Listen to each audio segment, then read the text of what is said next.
All right, hello and welcome, everybody. Thanks for joining us for another episode of Bear Ski Film. This time we have the final 53-man roster.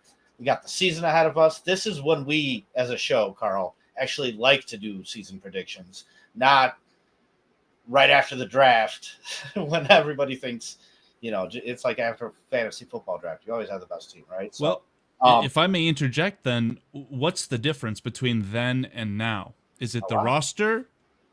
Yeah, it's the roster. It's the final roster. You got some preseason tape. You got camps over with. You got all that stuff kind of figured out. I would say you wouldn't mention a name like Jahdae Walker right after the draft, right? But here's the thing: Jahdae Walker is not going to replace Roma Dunze as your star wide receiver, right? He earned it, beat out a Tyler Scott for special teams. So, is he going to have such a great impact to change your record prediction? Probably not. I think that the main core 40 players of the roster who are not going to go anywhere this year, it has been the same since the draft. So I'll play devil's advocate for you, but there are certain moves, Carl. Like if you had the left tackle position a little bit more figured out than you currently do, that might affect your. Well, hold on. You can't say that. No. You can't say anything negative about the left tackle. I'm still doing my opener. You can't say if you're anything actually negative asking about what's the difference, Carl, for people like us, the reality check sets in. And for like Paulie said, everybody's got the best team in fantasy football the day after the draft. So you thought that you fixed your left tackle position in the second round. Okay, well, looks like I can continue with the opener. So well, my point was, I'll get back to that point when Carl comes back. So what I was gonna say is the one thing that's definitely different this time around, than in previous years is I've watched Ryan Poles, and last time we did a show, the chat kind of blew up a little bit. Some people were saying Ryan Poles is a great general manager. I think he's a very average general manager currently, and I've seen him hold on to mistakes a lot longer than he should have. I've seen him hold on to Velus Jones. Stop, Carl. I've seen him hold on to Velus Jones a lot longer than he should have. I've seen him hold on to Chase Claypool a lot longer than he should have. I've seen him hold on to Nate Davis a lot longer than he should have. And now we get down to the 53-man roster, and who do I see is cut? One Zach Pickens, who, at the end of the day, if it's not going to work out, then just cut your losses. Do not get tied to the draft capital you spent on a player. At the end of the day, they're bodies in camp, man. And if you have other bodies you'd rather go into the season with, then a guy like that is expendable, even though you spent a high third-round pick on him. That's why I'm a proponent of trade back and gather those picks so you can spend them, because you will waste them along the way here and there. Well, ironically, the trade back scenario has very much failed as far as the left tackle position is concerned. Just wanted to point out how good my rage baiting is starting to get. In the middle of Dave having a conversation, I decided to just up and leave, so thought that was cool. That was masterclass. No, my point was for Paulie to actually ask, or for you to ask, why would your prediction be different, or why would you have a different record prediction from right after the draft to right now? I don't know about you guys. We didn't know anything about Ben Johnson's training camp or how he coached. That's one. Two, the team is different, obviously, for obvious reasons, and how it's structured. And I think training camp cuts almost dictate also what the coaching staff is going to look like and what they believe in, right? That's kind of relevant. Starting quarterbacks go down. Yeah. And then thirdly, but I mean, in this team's case, it's just not that different. And then the other part is when everybody leaves the draft and they're like, we got a fucking left tackle in the 5th round that's going to fill the hole of the left tackle need that we needed because we found the diamond in the rough. So it's the reality sets in for people like us, me and Paulie, who are going to definitely, trigger some fucking people with record and win predictions. Reality sets in. This team is not 14-2. Most fans just fucking come out of every team's fan base and predict that Cam Ward is going to be sneaky and fucking lead the Titans to a playoff berth in the AFC South. Get fucking real, man. I don't know what to tell you. With a lot of these teams, it's just not going to happen. So I think there's a tiny bit of projecting there. I will say, again, I think the biggest thing that you could argue in that scenario here is your left tackle debate. And I do think, unfortunately, that it was very plausible that Braxton Jones was always going to be the starter. The pivoting on Ozzy Trapillo is embarrassing. It started as, okay, the rookie is literally getting the fast track, the inside track to get left tackle, and we know that Braxton Jones is injured because his right leg or whatever it is significantly smaller than his left leg. So it's Ozzy's job to lose. Now it's, well, Braxton Jones was already the starter, his experience is winning it. Then it became, oh my God, Theo Benedict's winning the job.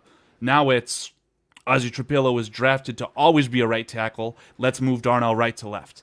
So it's just embarrassing levels of silliness at this point. I also Did you just saw call Ryan Braxton Poles. Jones a gimp? Did you say his one leg is shorter than his other leg? It always Is that what I reverts heard? back to South Park for you, Paul, and I respect it. Even Ryan Poles is saying, Ozzy, he had a hot start in training camp. Well, obviously he has a hot start in training camp when you're sucking him off every day.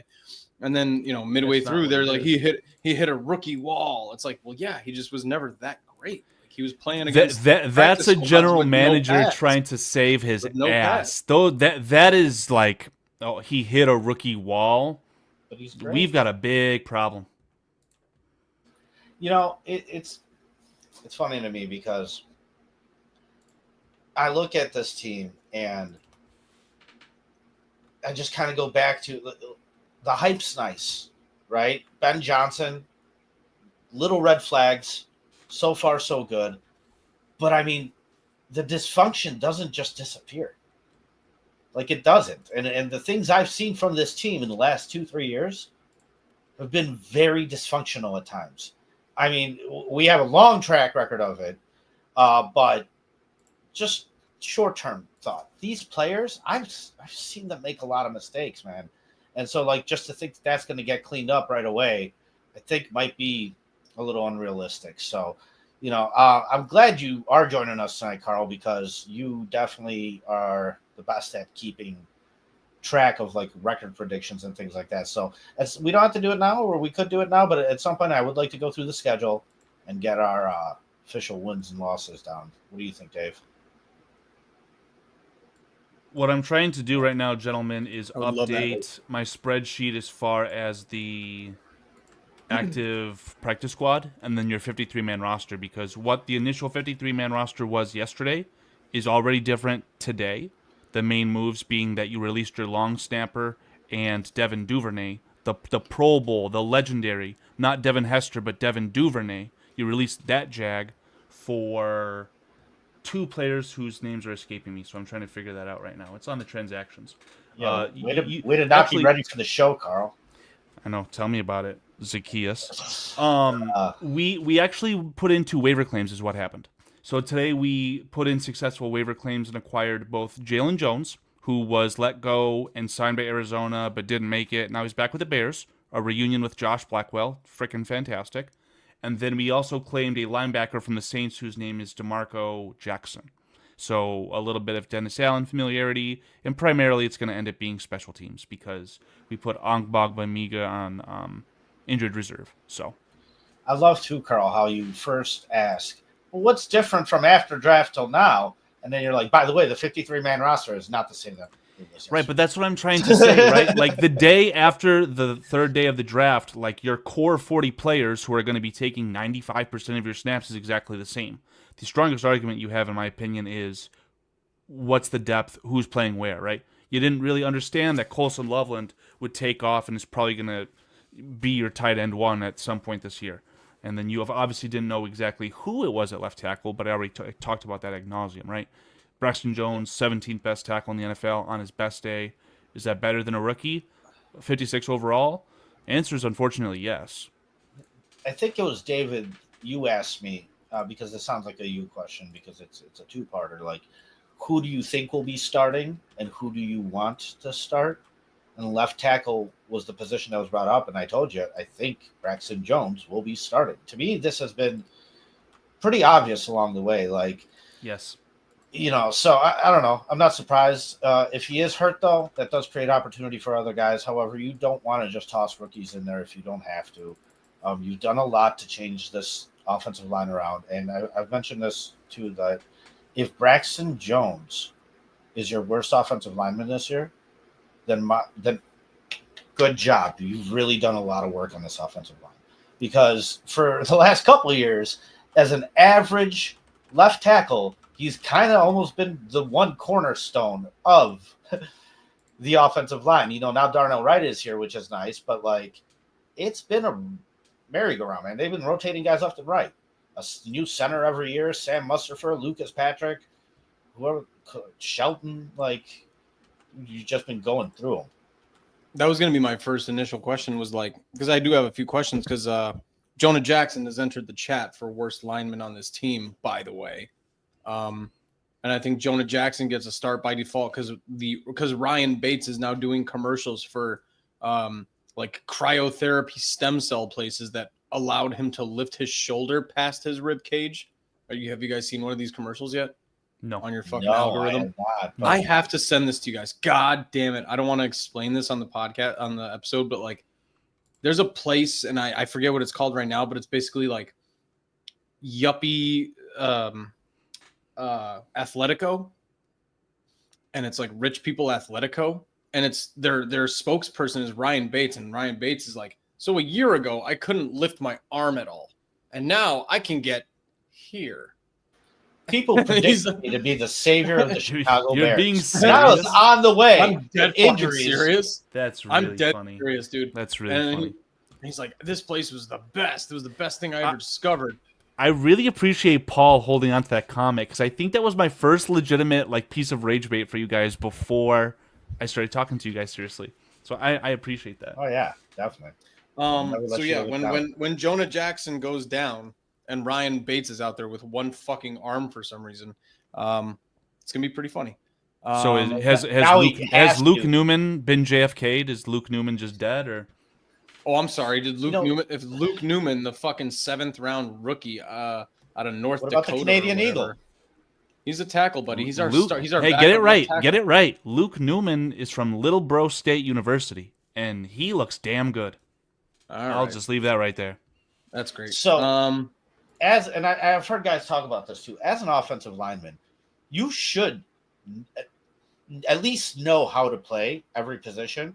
Now, granted, you may have the body and the skill set to be best at tackle, but I mean, man, if the situation calls for it, like you might play different positions as an offensive lineman.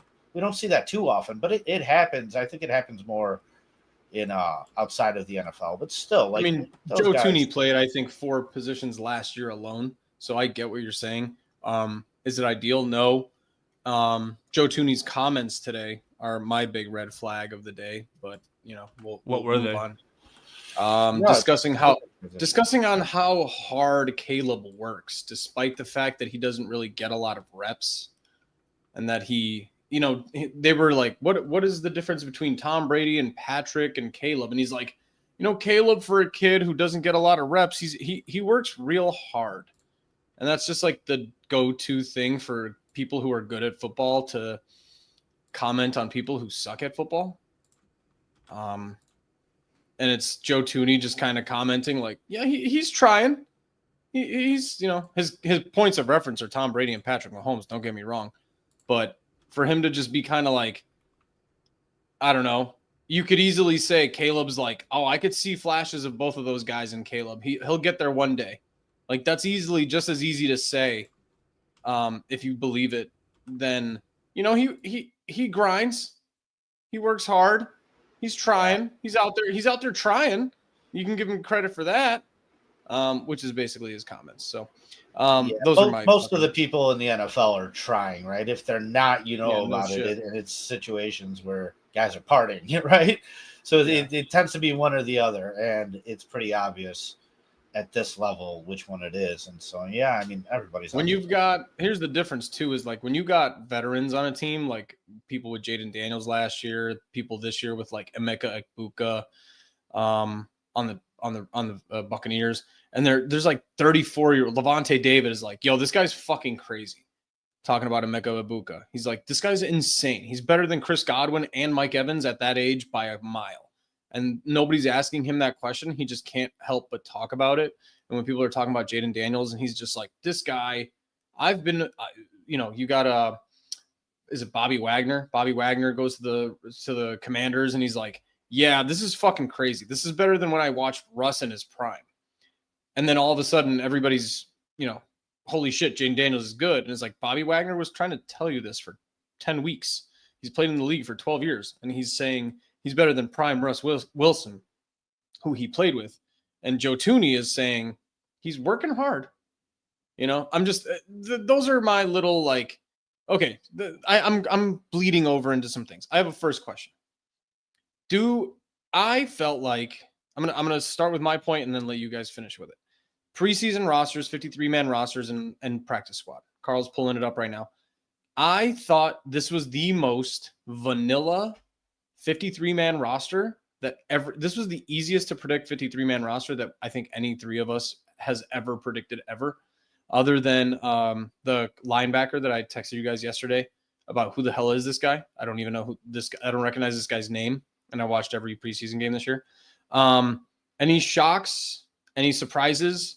Or is this just the fact that Ben Johnson is clearing the garbage out of the way for next year? And that's how I felt this preseason cut looked. Yeah, it's what I started the show with. There is a surprise. And for me, it's Zach Pickens. In the past, they've held on to those guys. And you need to sit there. We talked about setting the tone of accountability, right? And how Matt Eberflus was not able to do that. And when it came down to, a straw that broke the camel's back, Tyreek Stevenson, you were not in a position to be able to hold a guy accountable because you haven't done that your entire time here, right? So, yeah, to me, that guy has not produced and deserved to be let go. However, part of me thought they might hold on to him because they spent a high third-round pick on him. Because that's what Ryan Poles has done in the past. So to me, that's a pleasant surprise. I do think that when I saw that, I gave a good head nod. Yes. Carl, what about you? Not a surprise. I would just like to point out everyone's favorite wide receiver from Texas A&M, Jahdae Walker, not only made the roster, he took Tyler Scott's job. He took his number. He's now wearing number 10. So I think it's a really good testament to this coaching staff who we all have the warm, fuzzy feelings for, right? A guy who literally earned it, undrafted free agent, played his ass off, did well. You're not just going to defer and say, yeah, well, we invested the draft pick in Tyler Scott, whatever it is. You earned it. I think it's a good testament to the coaching staff. So I'll push back on the defensive tackle, Zach Pickens. He probably shouldn't have been here last year. That was where they held on too long. A surprise of him cutting him this year? Hell no. I mean, there's no tie there. There's nothing related to Dennis Allen. I mean, you're as good as gone. As far as this defensive tackle room, I'll get it up for you guys, but there's not a lot of talent, and you really wished that the first overall pick of the third round of the 2023 NFL Draft could contribute, and he couldn't. And it goes back to my draft strategy philosophy, where oftentimes, third round and later defensive tackles tend to not work out. They tend to just be a rotational guy or a body, and they wind up not getting signed for a second contract. If you want good production from that position, those guys get drafted high. They do. I would be so bold to say that I don't think Zach Pickens, other than as like an emergency defensive tackle, starts an NFL game the rest of his career. Absolutely, I don't think not. that's. No, he doesn't I don't have think it in his locker. It's not. Even I don't think that's a controversial statement, but like that's kind of the point to support Polly's point. I agree with him as well. Zach Pickens never had the thing to draft worthy at third. A guy like Zach Pickens, you may as well draft him in the 6th because it's the same thing. It's just an underperforming defensive tackle from a small school. I think he was Mississippi State, if I'm not mistaken, but I'm probably wrong. South Carolina. It was a big SEC school. Okay, so, but yeah, the positive that Carl alluded to, and I liked it, is a guy like Jahdae Walker, top 5 overall pick in the NFL draft. Jahdae Walker. That's the only place you can find receivers to make rosters is top 10 first round picks. So a guy like Jahdae Walker, I'm shocked that he made the 53-man roster because he was competing for Rome Odunze's job, right, Carl? Not quite So- there, but Yeah, no, receivers are hard to find, apparently. And so, true. yeah, I thought that was a good sign of just letting guys like Tyler Scott go. Tyler Scott had a decent preseason, I suppose, but it's just not enough. I thought that was refreshing, but the reason it was so paint by numbers in my mind is because Ben Johnson was just like, these are clearly the best pieces you could have given me in my first year here as a coach. I'm just going to keep the clear best ones and then make like 2 or 3 surprising cuts with air quotes, and keeping guys like Jahdae Walker. Otherwise, I think this was just like a really paint by numbers kind of preseason roster cut. And that's kind of I feel like it's a bad thing because it's just, I believe in their talent evaluation skills. I just believe that it's unfortunate that the obvious stuff is the talent evaluation, if that makes sense. It's like everybody would have kept I think at most pundits' 53-man roster was 95% accurate, and that might be a bad thing. Duvernay, he did not get let go. He's listed Yes, as he did. Okay, He here. did? Oh, my bad. Go Sorry. ahead. Go ahead. Show the screen. I'm on the NFL.com, so He is you always just gone. go to the Bears website, chicagobears.com, whatever it is, and just He's look at their gone. transaction wire. He's not gone forever. He probably will be back. Let's be true. All right, Yeah. so let's delve in here. This is your offense, okay? You had Mr. Devin Duvernay sitting here as your wide receiver 6 or 5 or whatever you want to call it, right? And then on your special teams now, currently the Bears do not have a long snapper employed. Today they got rid of Scott Daly. I don't know how to say his name. He'll be And back. the reason for that is because in bold here, you signed you claimed 2 players on waivers, Jaylon Jones and DeMarco Jackson.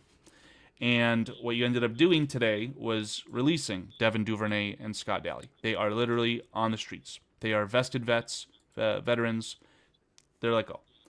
This is your practice squad, however. Your practice squad is this 15 or 16 players? It includes Luke Elkin, your long snapper, so you've got someone in-house to elevate if needed. But now it's just going to be that numbers game. If you elevate someone from the practice squad, you're going to have to cut someone else, I believe. Something of that nature. My working theory here is that you're running back. You highlighted Case Keenum's name when you did that. Did I? You're gonna have to cut somebody, and then you clicked on Case Keenum. Yeah, is that just Case is that Keenum's saying not a something? guy. I don't think that you're gonna. No, I didn't mean to do that. I don't. Sorry, think random Case aside, the receiver that I kept talking to you guys pre-show is Maurice Alexander. I think he's the guy from the younger. He's like 26, but he was on the Lions. It's like the 5th or 6th string. That's the receiver I couldn't think of. Maurice Alexander. And Luther Burden took his number as well. So I'm surprised that Maurice Alexander was even in consideration. I thought from a receiver standpoint, he didn't offer anything. He was supposed to be a speedster. So really unimpressed with that player. Guys, yeah, okay. So I wanted to ask you guys a question. When you look at a roster, if you had to give me the 4 or 5 even, let's just go with 5 most impactful positions in order, what would those positions be for any 1 and 2 are the easiest in the NFL. It's quarterback and defensive end or pass rusher. Okay. Number 3 is probably a toss-up between corner, wide receiver. And number 4 is Number 5. either left. I'm saying that's a toss-up. So you can kind of throw those 3 in. and 4. So then between 5, I guess, would be like corner, wide receiver, depending on your opinion. It's probably wide receiver. And then it's either left tackle or defensive tackle. I think the answer is that the quarterback is the most important position in sports, not just football. But then afterwards, as far as football is concerned, it's who's protecting the quarterback, who's going after the quarterback. Yep. So you probably, if you're not going to let me say defensive end twice, it's quarterback. Probably defensive end is 2. Then left tackle. Then I don't know if it's wide receiver, cornerback. I don't know. It's definitely not tight end, running back, anything silly like that. I don't even think any interior players. So, And so, I think cornerback's the most important player on the defensive side. I'd have to say anyway, because there's not that many good ones. Well, I mean, maybe defensive tackle's important, but defensive. So my list is quarterback, defensive end, left tackle, defensive tackle, corner, right? And And those top four on my list, and Carl, you hit the nail on the head. It's the quarterback, and then it's who's protecting him and who's going after him. Those are the positions you draft high in the first round. I'm telling you, defensive end, defensive tackle, left tackle. Like those guys that you get in the third, fourth, fifth round for those positions specifically. I mean, you can find good linemen, offensive linemen late, but usually you don't want to mess around with your left tackle position because it is so impactful. And defensive ends, defensive tackles, dude, you want a tight end?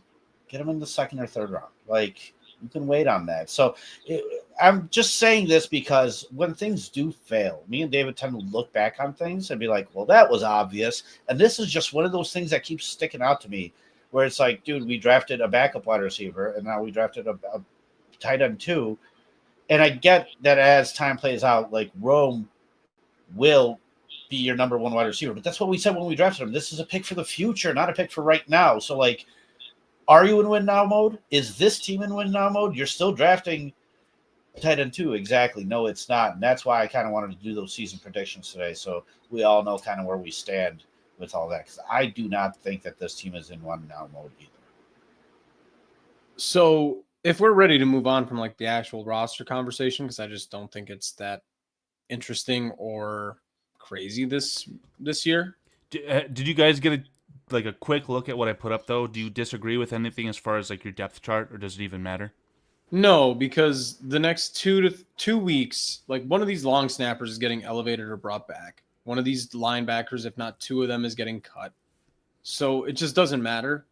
It's for practices and the fact that they get to like practice with these guys. None of it's surprising. I thought that's why I said it. I thought it was like 95% obvious. I don't know. I don't have much to say about the 53 and the preseason cuts. I thought it was pretty straightforward. How about you guys? There is one glaring oddity that I'm looking at as far as this roster now that I'm staring at the defense in depth. You need to have a lot of these guys, but how can Dominique Robinson still be on this 53-man roster?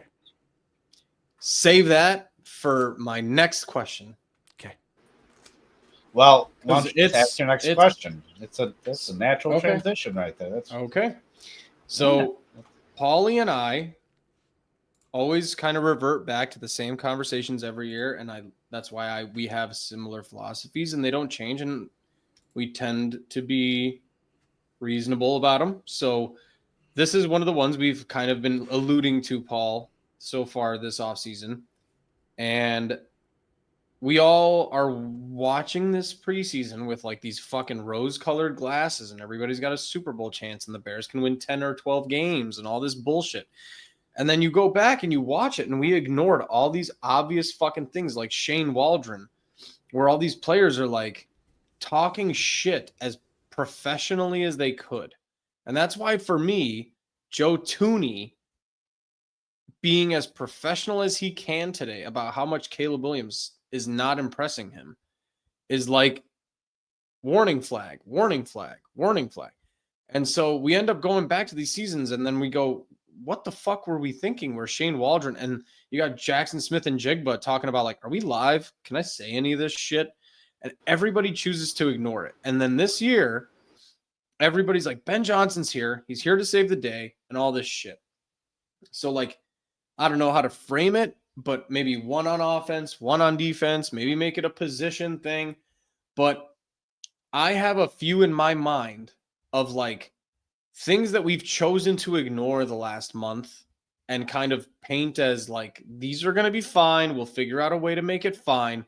But at the end of this year, we're going to be like, holy fucking shit. We ignored the fuck out of that position, or we ignored the fuck out of that problem. My number one, I'll steal it because Carl fucking put it on a tee for me.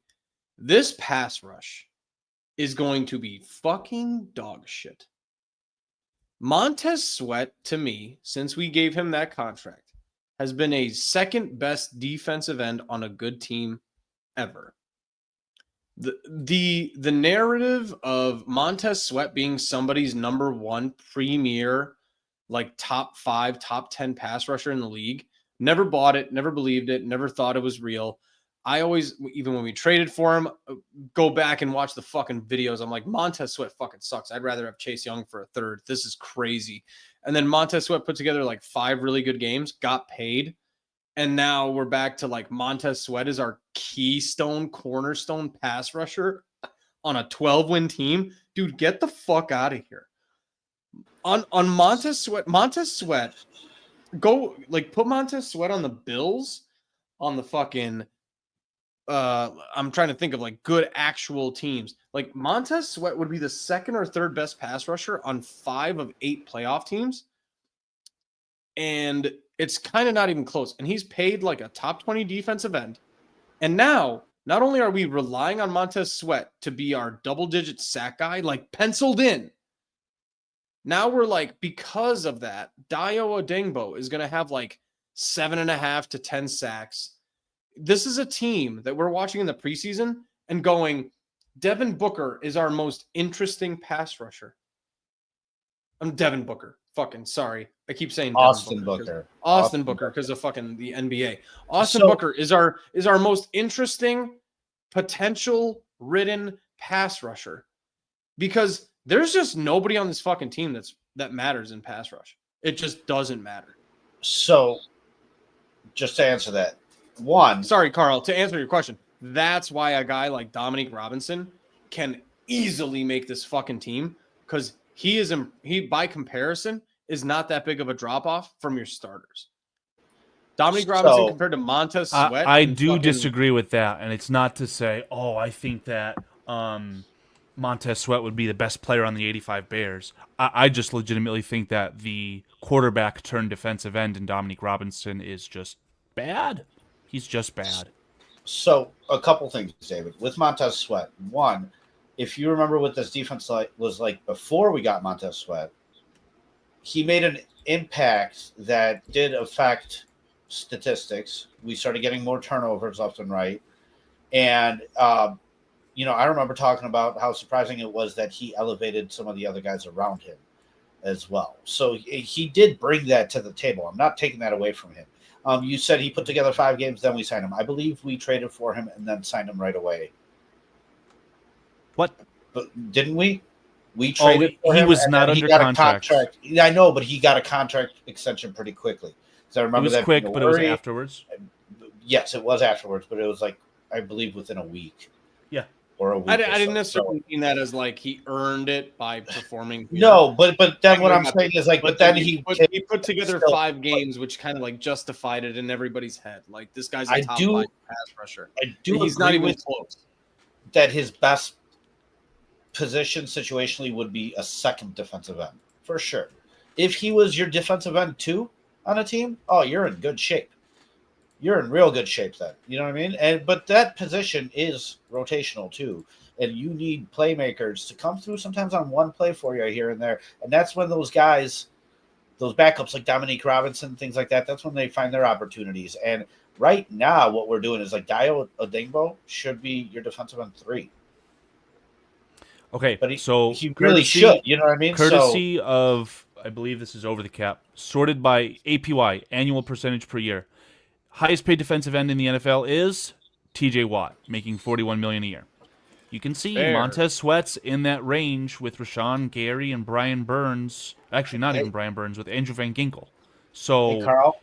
Yeah. Where was TJ Watt drafted? I think late first round in the same year as Trubisky. First round. Okay. Yeah. Dude, I'll tell you right now, second round pick. Max Crosby is a 4th round pick, but those guys are few and far between. A lot of these guys, man. Yeah, Daniil Hunter, 2nd round. Crosby, late. Nick Bosa, top 10. Trey Hendrickson, I think he was like 7th or UDFA or something insane. Hines Allen, 1st round. Brian Burns, I don't know what the hell he was drafted in. Montez Sweat, obviously 2nd. Rashawn Gary, I thought was like a top 10 pick. Van Ginkel, didn't even know if he was drafted. Carl Loftus is a crappy 1st rounder. Don't know where Russo was. But that was exactly why I wanted to bring this up, is because you guys said, if he was on the Bills as your second defensive end or something. I disagree with that. I think that Gregory Russo is worse than Montez Sweat. But in the public eye, because the Bills win and win and win, I think that some people will say, like, I think Gregory Russo is better than Montez Sweat. Think if Montez Sweat goes to the Bills and has a deep playoff run, you probably view Montez Sweat as a top 5 guy, if I'm just being honest. So winning will fix a lot as far as that argument. But Yeah, but as, I mean, as far as the like prolonged effect that he initially had when we first traded for him, it's starting to diminish. I will accept that. A year can we ago, give for sorry, him? real quick. A year ago, you could have had Von Miller on this list, right? It doesn't Well, necessarily no, mean this is that just that is annual percentage. This is production. not my top 10 projections, whatever. Just sorted And by annual per year. I'll say it right now. So, like, we gave up a 2nd-round pick for Montez Sweat. If you were Right. to trade for Myles Garrett today, What would give that up cost? 2 first-rounders. Like, so there's your value. You know what I Right, mean? that's why he's making not at almost all. Like, twice if as you were much to- money, Paul. Right. If you were to trade, well, that's why David's argument or point is valid because, okay, then why he's being played out of position as a defensive end 1. If he's making half the money that a good top tier defensive end 1 makes, you know what I mean? So sometimes you get lucky and you get scraps from the Dolphins, and you can turn Andrew Van Ginkel and Jonathan Grenard into the best pass rushing duo in the NFL if you're the Vikings. That's not like a obvious thing that happens often. I also need to bring this back real quick, and this is a point that we were arguing over text. Minus Montez Sweat, because this does matter. When you sign with a new team or you get traded to a new team, there's a new team tax. Yeah. Which of these guys are on their second team? It's Brian Burns. It's Danielle Montez Hunter. Sweat. Trey Hendrickson is technically on his second team as well. Don't do that. Andrew Don't Van do that. Ginkel definitely is. Everyone else is still on their Okay. team. So Brian Burns was traded as a desperation thing out of I cap. don't even know how many this is. This is 10. 2, 4, 6, Danielle Hunter as well. 10, 12. 13. You're talking like So- a fifth of the top 13 are on different teams. So your point of saying that the None of majority them of are these top Danielle Hunter is an outlier because he actually was let go to allowed to leave. he outpriced which is himself. fine. He Cap outpriced casualty himself. effectively. Correct. Other than that, the next person on the list is Brian Burns, who was a desperation trade from a team, the Panthers, that needed to rebuild quickly, and the Giants paid him. Montez Sweat was the only one of these people who arguably the Commanders were in a situation where we had to get rid of 2 out of 4 of these guys. Jonathan Allen, Deron Payne, Montez Sweat, Chase Young, and they just chose this guy. Everybody else is on like their first or second. Like it for the most part. I'm just saying, man, like with pass rushers, these guys don't like the good ones at the top are not going away. They're not leaving their team. Well, So that's the tippity top. So let me remove this one and add the second little bit of this. And you can actually see, maybe I put my foot in my mouth on this one. The Bears might actually be trying to copy the Vikings. You can see Montez Sweat at the top. He's not the most, it's still sorted by APY, by the way. You can see Grenard and Ginkel are close. Odengbo is relatively close to Montez Sweat. So, like, we have a very highly paid defensive end duo in this NFL. We need the production. and I would bet good money that neither of them reach double-digit sacks this year. That might be a Yeah, byproduct of the scheme, but I agree. I agree too, and so that's a problem. And so, yeah, David, you're right. We have chosen to ignore it. We've chosen to ignore it for years.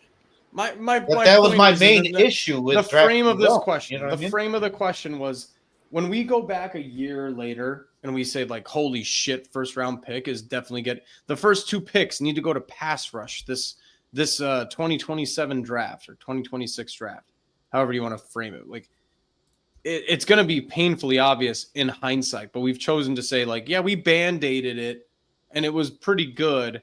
And Dennis Allen got some blitzes out and we had a pass rush and whatever. But like the rose-colored glasses of this team right now, to me, number one, screaming when Carl asked, how does a guy like Dominique Robinson make this team? It's because Dennis Allen is like, dude, this guy fits my body type and I need a body. And let's just keep him on the fucking team because why would I go and get a guy who hasn't been here with me for 3 months, who I haven't yelled at for a while? So, yeah, I think pass rush, when everybody's saying that we're a 10, 12, 11 win team, like when you have no pass rush in the NFL, good luck with that. So the obvious thing staring at me in the face right now is holy shit. The pass rush has been ignored for years. You haven't addressed it other than Austin Booker in the fourth because you were told that he's Max Crosby 2.0. Get the fuck out of here, dude. But if it happens, Yeah, okay, I'll hold my breath. how nice would it be to be the outlier just one time? I was making that comment regarding like offensive linemen. Like, why haven't we ever gotten a quality, very good offensive lineman late in the NFL draft? That's why I'm kind of, flaunting my rage bait with Luke Newman from Michigan State, aka Littleboro State University. I would love for that guy to be one of the top 5 guards in the NFL. Not saying it'll happen, but the Bears have kind of used up their luck on that with like Charles Tillman in the 3rd, Lance Briggs in the 5th, Brian Urlacher, a converted safety. I don't know, man. Like, yes, special teams returner that took you to a Super Bowl. Yeah, you've had outliers. They're just not in positions that make you think about it like that, and they're not recent either. But with Ben Johnson, I mean, they might be because he kind of might know what he's doing, and guys that like when Bill Belichick drafted a guy in the 5th round to do one job and one job only, it might work out. You might end up with a top 5 tight end in the league with Colson Loveland. You don't know, but we're gonna have to wait and see. But as of right now, Shamar Turner is injured and not playing football.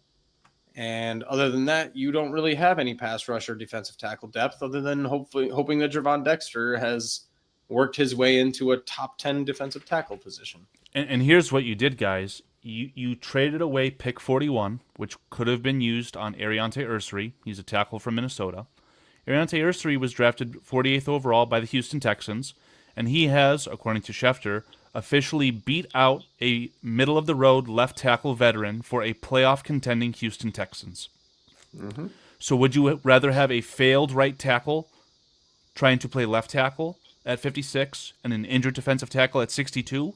Or would you rather have a starting left tackle at 41 and, I don't know, maybe a guy like Landon Jackson, a quality large defensive end at 72 who you could develop and hopefully mold into the scheme? Again, at a position of need. So, Carl, are you saying that big guys need to be invested in early? Yeah. I mean, that's why I'm very bullish on this because the Ozzie Trapilo thing, I don't think it could ever be forgiven. You cannot make a pick at 56 and say, "Yep, career depth." Your aspirations are my 4th or 5th best tackle on my team. That cannot happen. David, I got my number 2 thing then that we have probably skimmed over. Just and staring you in the face. Yep. And that's the running back position. Did you guys hear that some of the trainers were, I think, taking some snaps? Because, dude, DeAndre Swift was the only guy out there. Yeah. Menungai's dealing with a soft tissue injury. Wait till the 7th round. And now running backs are a dime a dozen, but still, like, we have definitely put that one off. As much as we've invested into the offense and we're relying on the offense to carry this team, for some reason, we're just like, nah, we're cool with waiting until the 7th round. Can we pause right on that? Because there are so many people who would agree with you, like, oh, you can't take Genty, you can't take Hampton in the 1st round, that famous mock draft that we did. So if the running back truly doesn't mean a lick of anything, and we already know that DeAndre Swift is literally physically allergic to running between the tackles, which offensive lineman is going to get the most blame for the Bears potentially having a very awful running attack? Poor Drew Dahlman. Yep. I was going to say probably is your center, someone between the tackles, even though you're afraid to run through them. But I don't know if you could blame a tackle for that. I think it would be an inside guy, but probably Drew Dahlman answers my question, in my opinion. I think to kind of, Carl, do you have a third obvious like warning sign of just ignore it? Like I want you to say a specific answer, and it's been your little siren. So like just say it. Just say it. Go ahead. What's the third most obvious? Like, what the fuck were we doing? We just ignored this all off season, and now we're surprised that it's a problem. I mean, the running back position is what comes to mind Nope. immediately. Paul said running back. What's the next one? It's your baby. You're setting me up for failure here. I have no idea what you're talking about, man. No, left tackle, man. Now, I was never in favor of drafting Josh Simmons at 10. I know that there were some very loud voices in our community that wanted that. And right now, based on the preseason game 3 of 2025, Deo Dengbo versus Josh Simmons, well, who won? It was emphatically the rookie out of Ohio State. So is that going to be a short-term win for the Chiefs? Probably. But I don't know if you can invest a top 10 pick into an injured guy. And the only way that we're going to get the answer to this question, if that was right or not, is in like 3 years. Isn't he going to hold up for 3 years? Is he going to earn a second contract? So it's hard to talk about that one. But maybe what you were supposed to do is draft the left tackle out of Ohio State instead of the tight end from Michigan. I don't know. What my point is with that is like combining a lot of these thoughts is we said this, I think, a week or two ago when we made a show, but we didn't beat it into the ground. When you have a young quarterback, a rookie quarterback, or like a developmental quarterback, what do you need to do? You need to protect him, and you need to run the fuck out of the ball. And a team like the Patriots, who's somehow favored to win 10.5 games, 11 games, whatever it is, they invested in left tackle, and then in the second round, they got Travion Henderson. Now, that was not realistic for the Bears. The Patriots sniped every pick the Bears would have ideally liked. There's a lot of people who said Will Campbell doesn't even deserve to be dropping as far as the Bears, right? And then Travion Henderson could have been taken by the Bears. But what the Patriots did is they saw a problem with Drake May being a young developmental quarterback. And what did they do? They fucking guarded his blind side with Will Campbell. Whether it works or not, they fucking chose to invest in left tackle.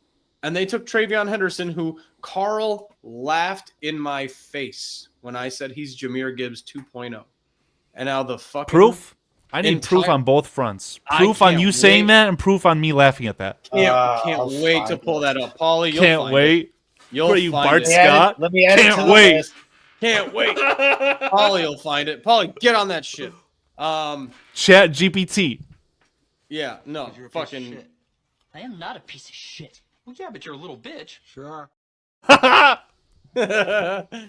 I can't wait to pull up that footage when Carl calls me stupid for saying that Travion Henderson's Jahmyr Gibbs. Sorry for interjecting and cutting you off and thinking out loud. You guys need to take transcriptions, put them somewhere, and then you can search for these things. That would help you guys so much for this thought. Anyway. Can AI do that? Yeah. So yeah, dude. And then you're gonna have the Patriots being favored to win 3 more games than the Bears because they invested in left tackle and running back. What a fucking novel idea. Because they got the chance to. They were a worse team with a better record, even though they beat our ass at home. Not with a worse record. Well, thanks to better Joe Milton. draft capital. Thanks to Joe Milton, they wouldn't have had first overall. But 3 years ago, we're in a similar situation as the Houston Texans. Mm-hmm.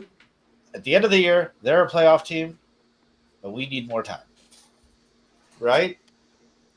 To be fair, they're in a worse division, but I hear your point. We're in a similar situation with Washington. Right? Washington goes to the NFC Championship. The Washington they're what? In the playoffs. We need more time. This year, we're in a similar situation with the Patriots. I swear to God, if it happens again, it's not you need more time. It's you either need to perform and get results, or our chat from last week is wrong. Ryan Poles is not great. You know what I mean? Like, you need to reap the rewards of having 2 first overall pick in back-to-back years. Like, no team is that bad that it cannot be fixed with those type of draft capital. The draft capital alone, it's so much to play with. So that's kind of my point. Is like, I mean, we can keep going down the line of things of where the positions are, but we just named defensive end or pass rush. We just named running back, and we just named the most important position on the offensive line. So out of the things, I didn't even mean to do this, But out of the things that we all three just named as the 3 to 5 most important parts of a football team, 2 out of 3 of them, 2 out of 4 of them have been just either are just ignored or said, we're good. We're good with what we got. And so next year, when you're drafting a left tackle again, and you're investing in defensive end again, don't be fucking surprised when this team doesn't win 12 games under Ben Johnson. People, but like you'll get say that you're going to be a 12-win team. You'll draft like a corner. You know what I mean? It's the best player available. Maybe another wide receiver. Why not? Dude. Hey, if Tyreek Stevenson doesn't pan out, you might have to draft another cornerback, and that's not a problem. But not in the first round. Not when you have the type of holes and the type of needs that you currently do. Well, we did just agree that cornerback is a valuable position. I hear what you're trying to say. For me, it just circles back to Ozzie. Why are we not fixing the left tackle position there as opposed to wasting that pick and now having to go back into the well? So that's where the wasted resources in the grand scheme starts to frustrate me. Honestly, regarding your guys' defensive end, I don't know what the term I'm looking for is right now, conundrum. If everyone could draft TJ Watt, they would, So I'd have to go back, and I was trying to go back and look at what this actual draft class was. Did we pass on an obvious icon at defensive end? I don't think so. I know there was a talented player, I believe, out of Georgia that we passed on who ended up going to the 49ers maybe, but he wasn't your star-studded defensive end rusher. He's like a weirdo hybrid guy. So I don't really think the Bears made an obvious mistake, unfortunately. But like 2 years ago, the first defensive player taken was at pick 16. Yeah.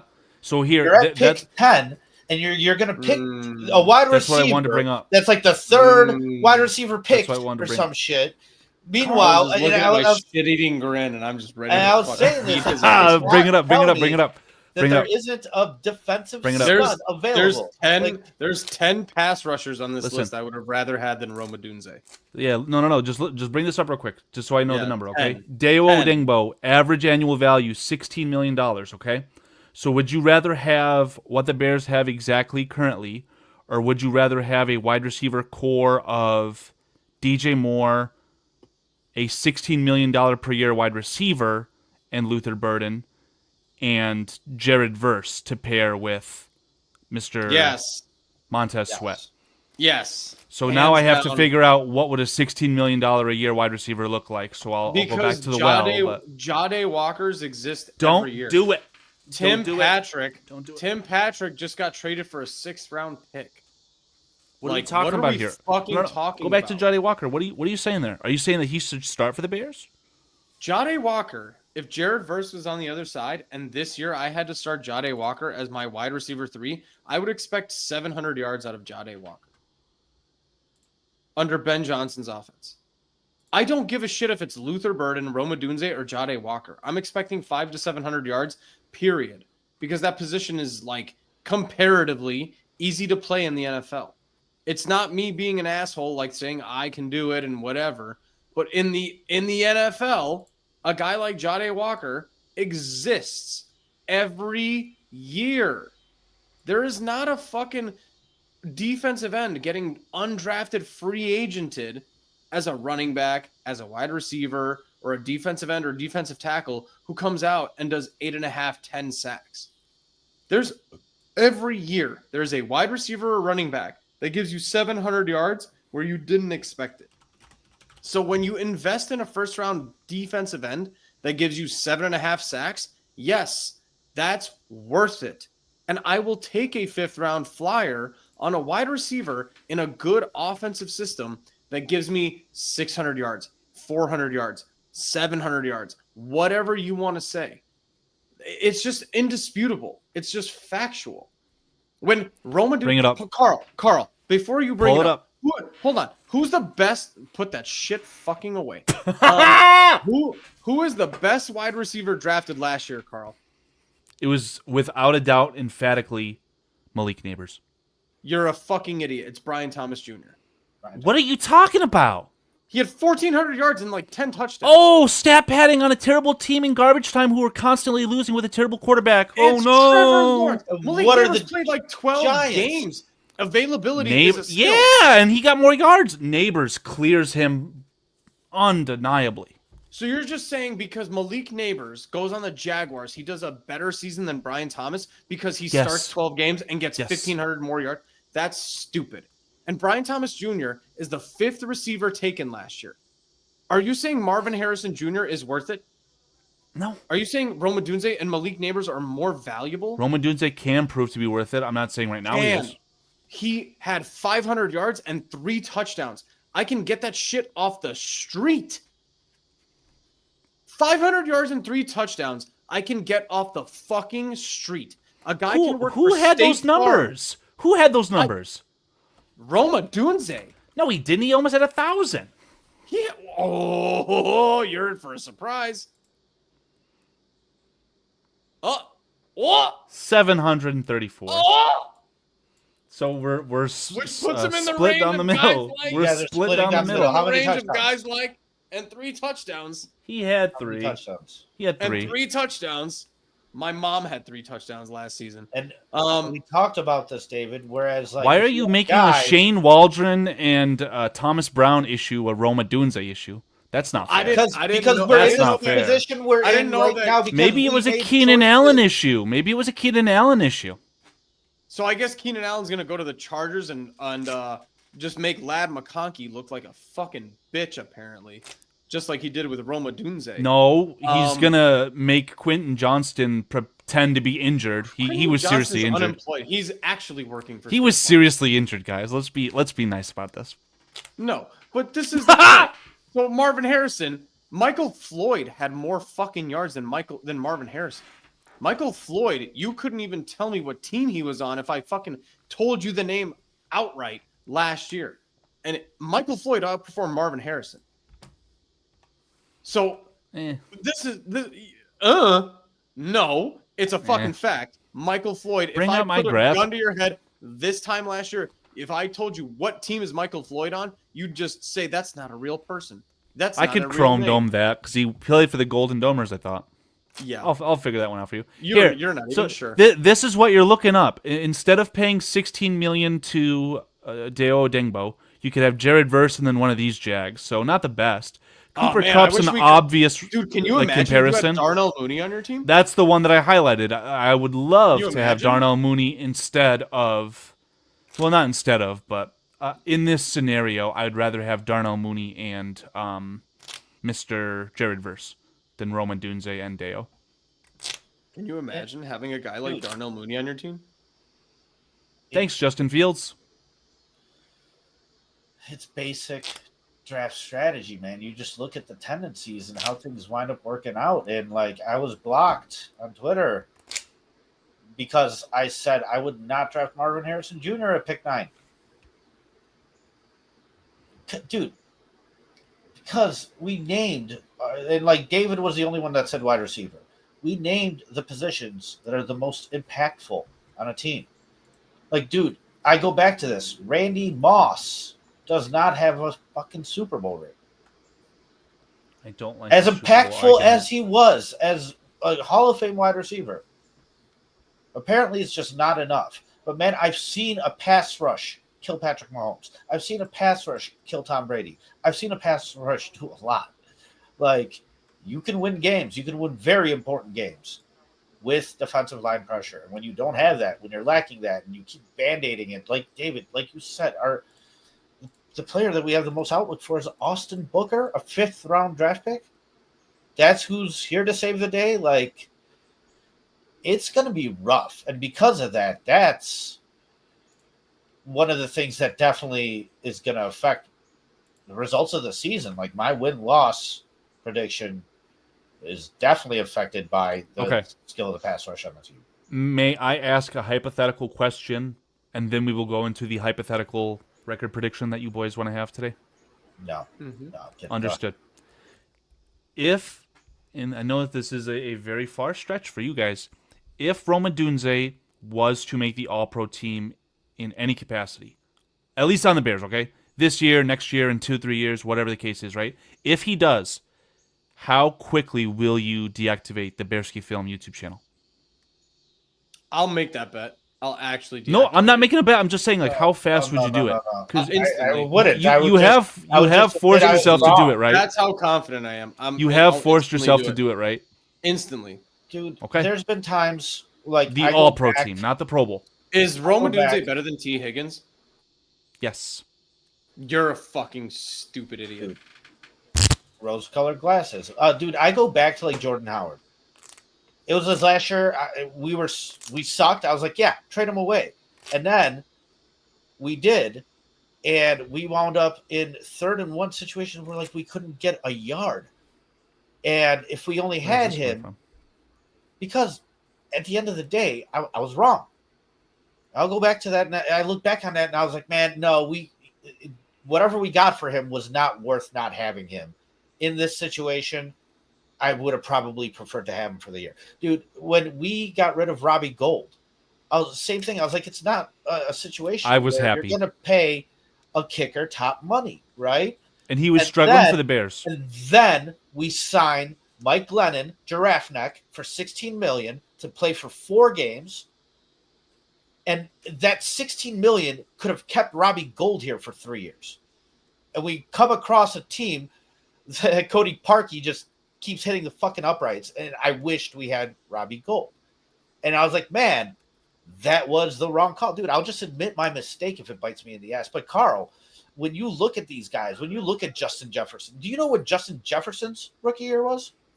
Statistically, no. I'm sure it was in the 12, 14, 16 range. 14, I believe it was, here we go, 1,400 even.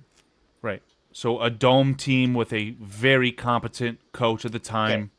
Okay. Here's Jamar the thing, Chase. though, Do you know what Jamar Chase is? Yeah. Go ahead. Tell me about the connection with his college quarterback. Tell me. Dude, yes, 1,400 yards. You know who's going to make the All-Pro team, Carl? Not a guy who's got to double his yardage to get to what other guys start off doing. Like, this is a hill for Rome to climb.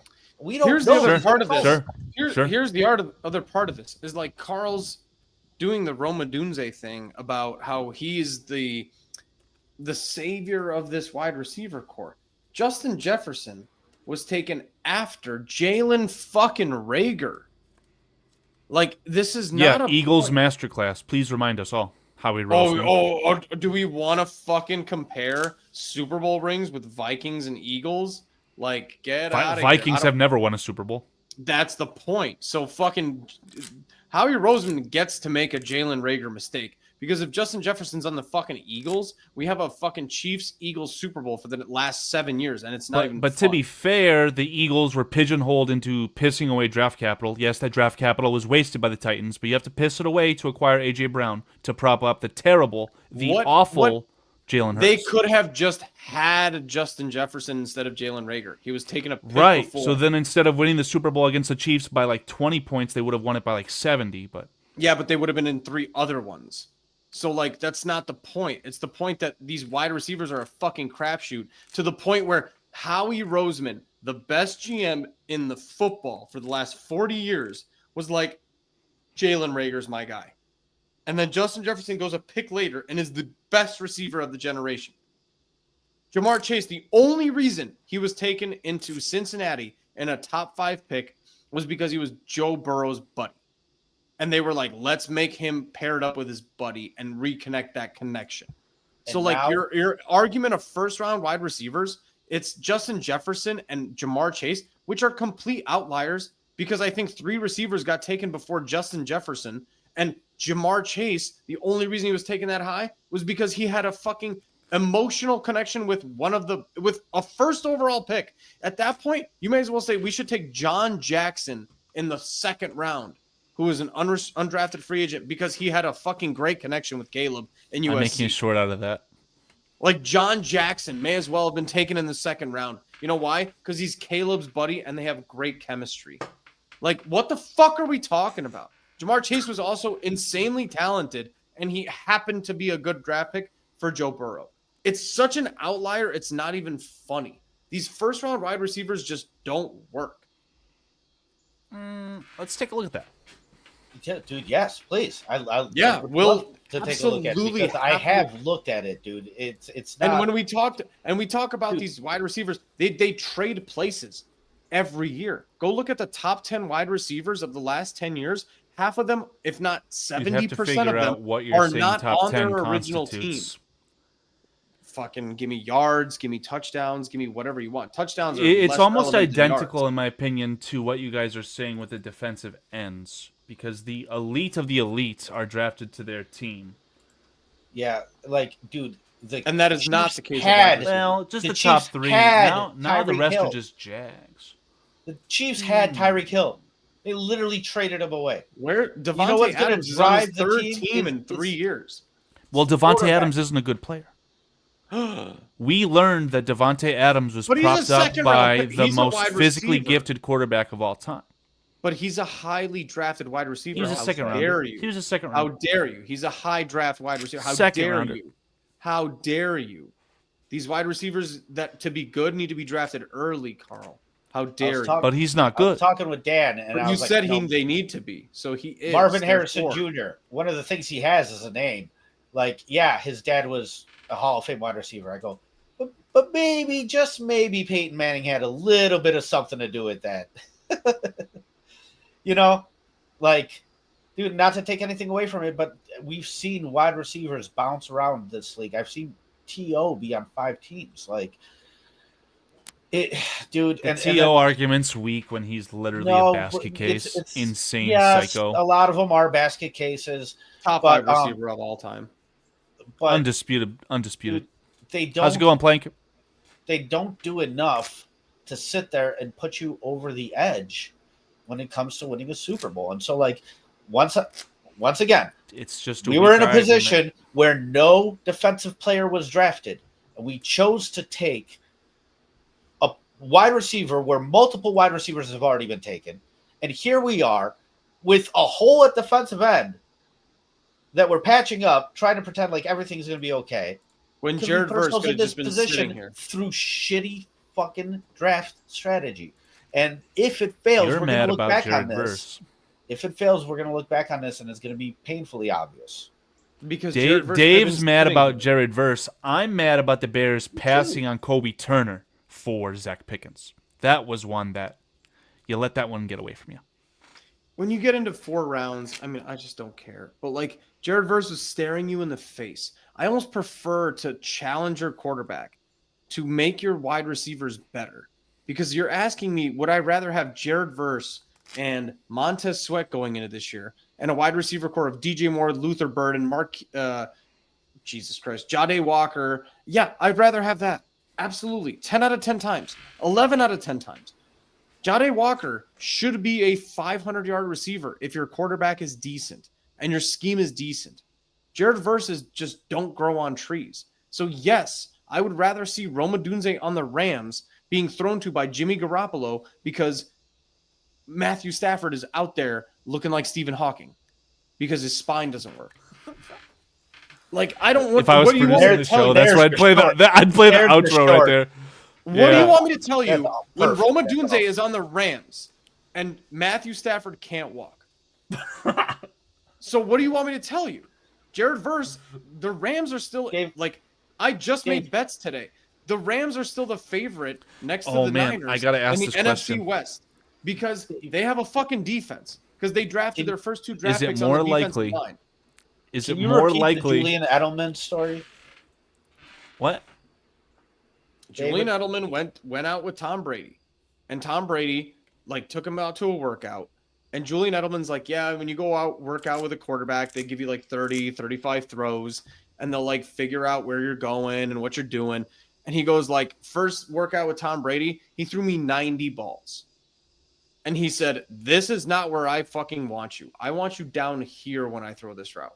This is not where I want you on this route. I want you here when I throw this route. Because when I throw this ball, I expect you to fucking be there. And if you can't get there, I'll find somebody else who can. So Julian Edelman changed his entire game. And he went from a fucking 7th round returner to arguably a Hall of Fame wide receiver with 3 Super Bowl rings. Because Tom Brady told him what the fuck he expected. He didn't Not need if he was a drafted top top 10? 10. He didn't need a top 10 wide receiver. So he'd rather have a guy who listens and fucking does what he's expected to than Like, I mean, I'm sorry, guys. Like, these wide receivers are not going to finish in the order you think they are. Like, DJ Moore, Roma Dunze are not going to finish 1-2 with Luther Burden coming up a close third. Olamide Zaccheaus is probably going to be wide receiver 2. Jahdae Walker is going to be, unfortunately, wide receiver 4. Colson Loveland is going to probably finish better than fucking Cole Kmet. Like, this is just not the reality you all want to live in. Like, you all want to live in Madden stats where everybody's got 800 yards and Caleb ends up with 4,500. It's just not going to fucking happen. Yeah, so the scenario, But if it does, having 1,400 Yeah. yards, Carl, just as a Rome. basis. Now that we've discussed the foundation of whatever you were going to say when you said if he makes the All-Pro team, you never finished. So we didn't let you. I've got this is a well-documented moment in time. I mean, this might be the deletion of a very successful YouTube channel, and that would make me I sad. think Roma Dunze will have a worse year this year than he did last year. Jesus Christ! That's a mic drop. I mean, I don't know what to say after that. That's how little insanity to me. faith I have in the individual skill of Roma Dunze. I think you could plug in anybody in the Roma Dunze slot right now, and you'd probably expect the same stats. Another thing is with that position, it's very dependable on the quarterback, like we discussed. That's why Tom Brady can make Julian Edelman a 7th-round pick into a top number 1 wide receiver, right, on that team.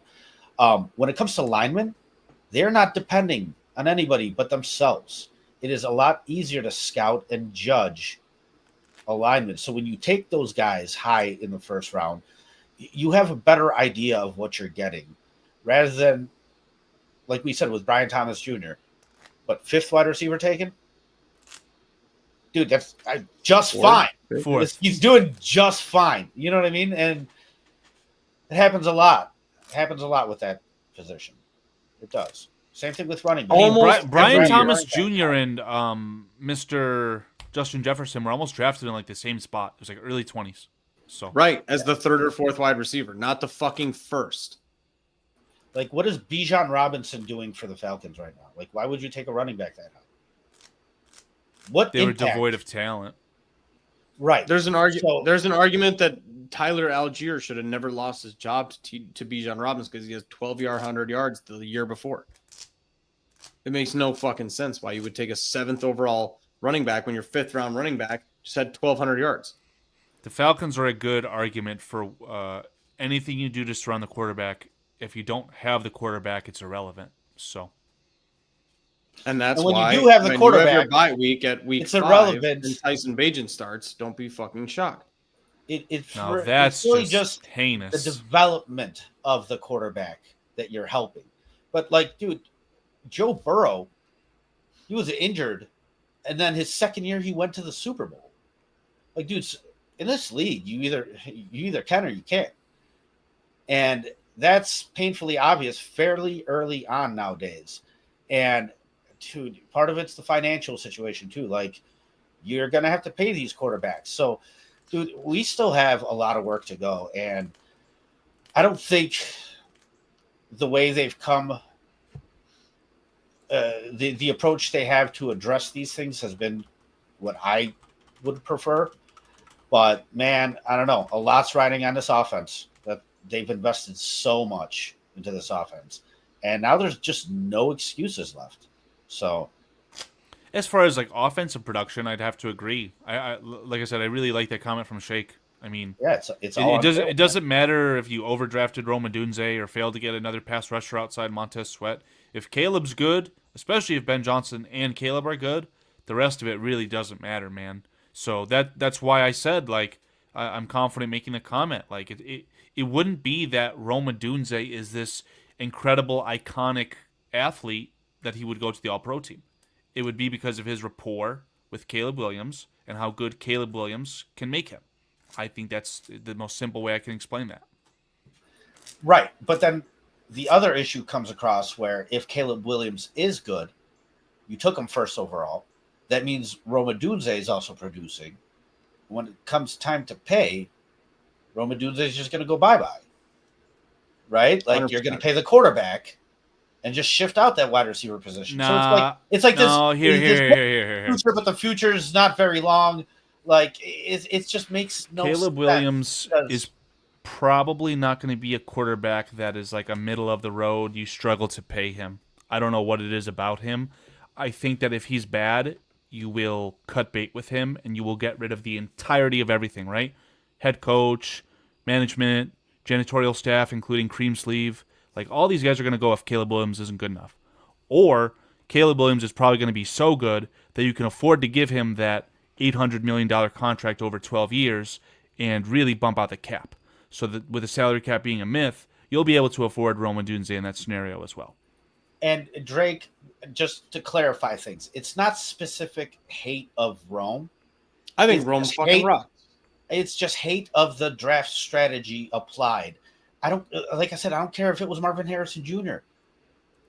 I would just not have drafted that position at that spot because we needed a defensive end when we did.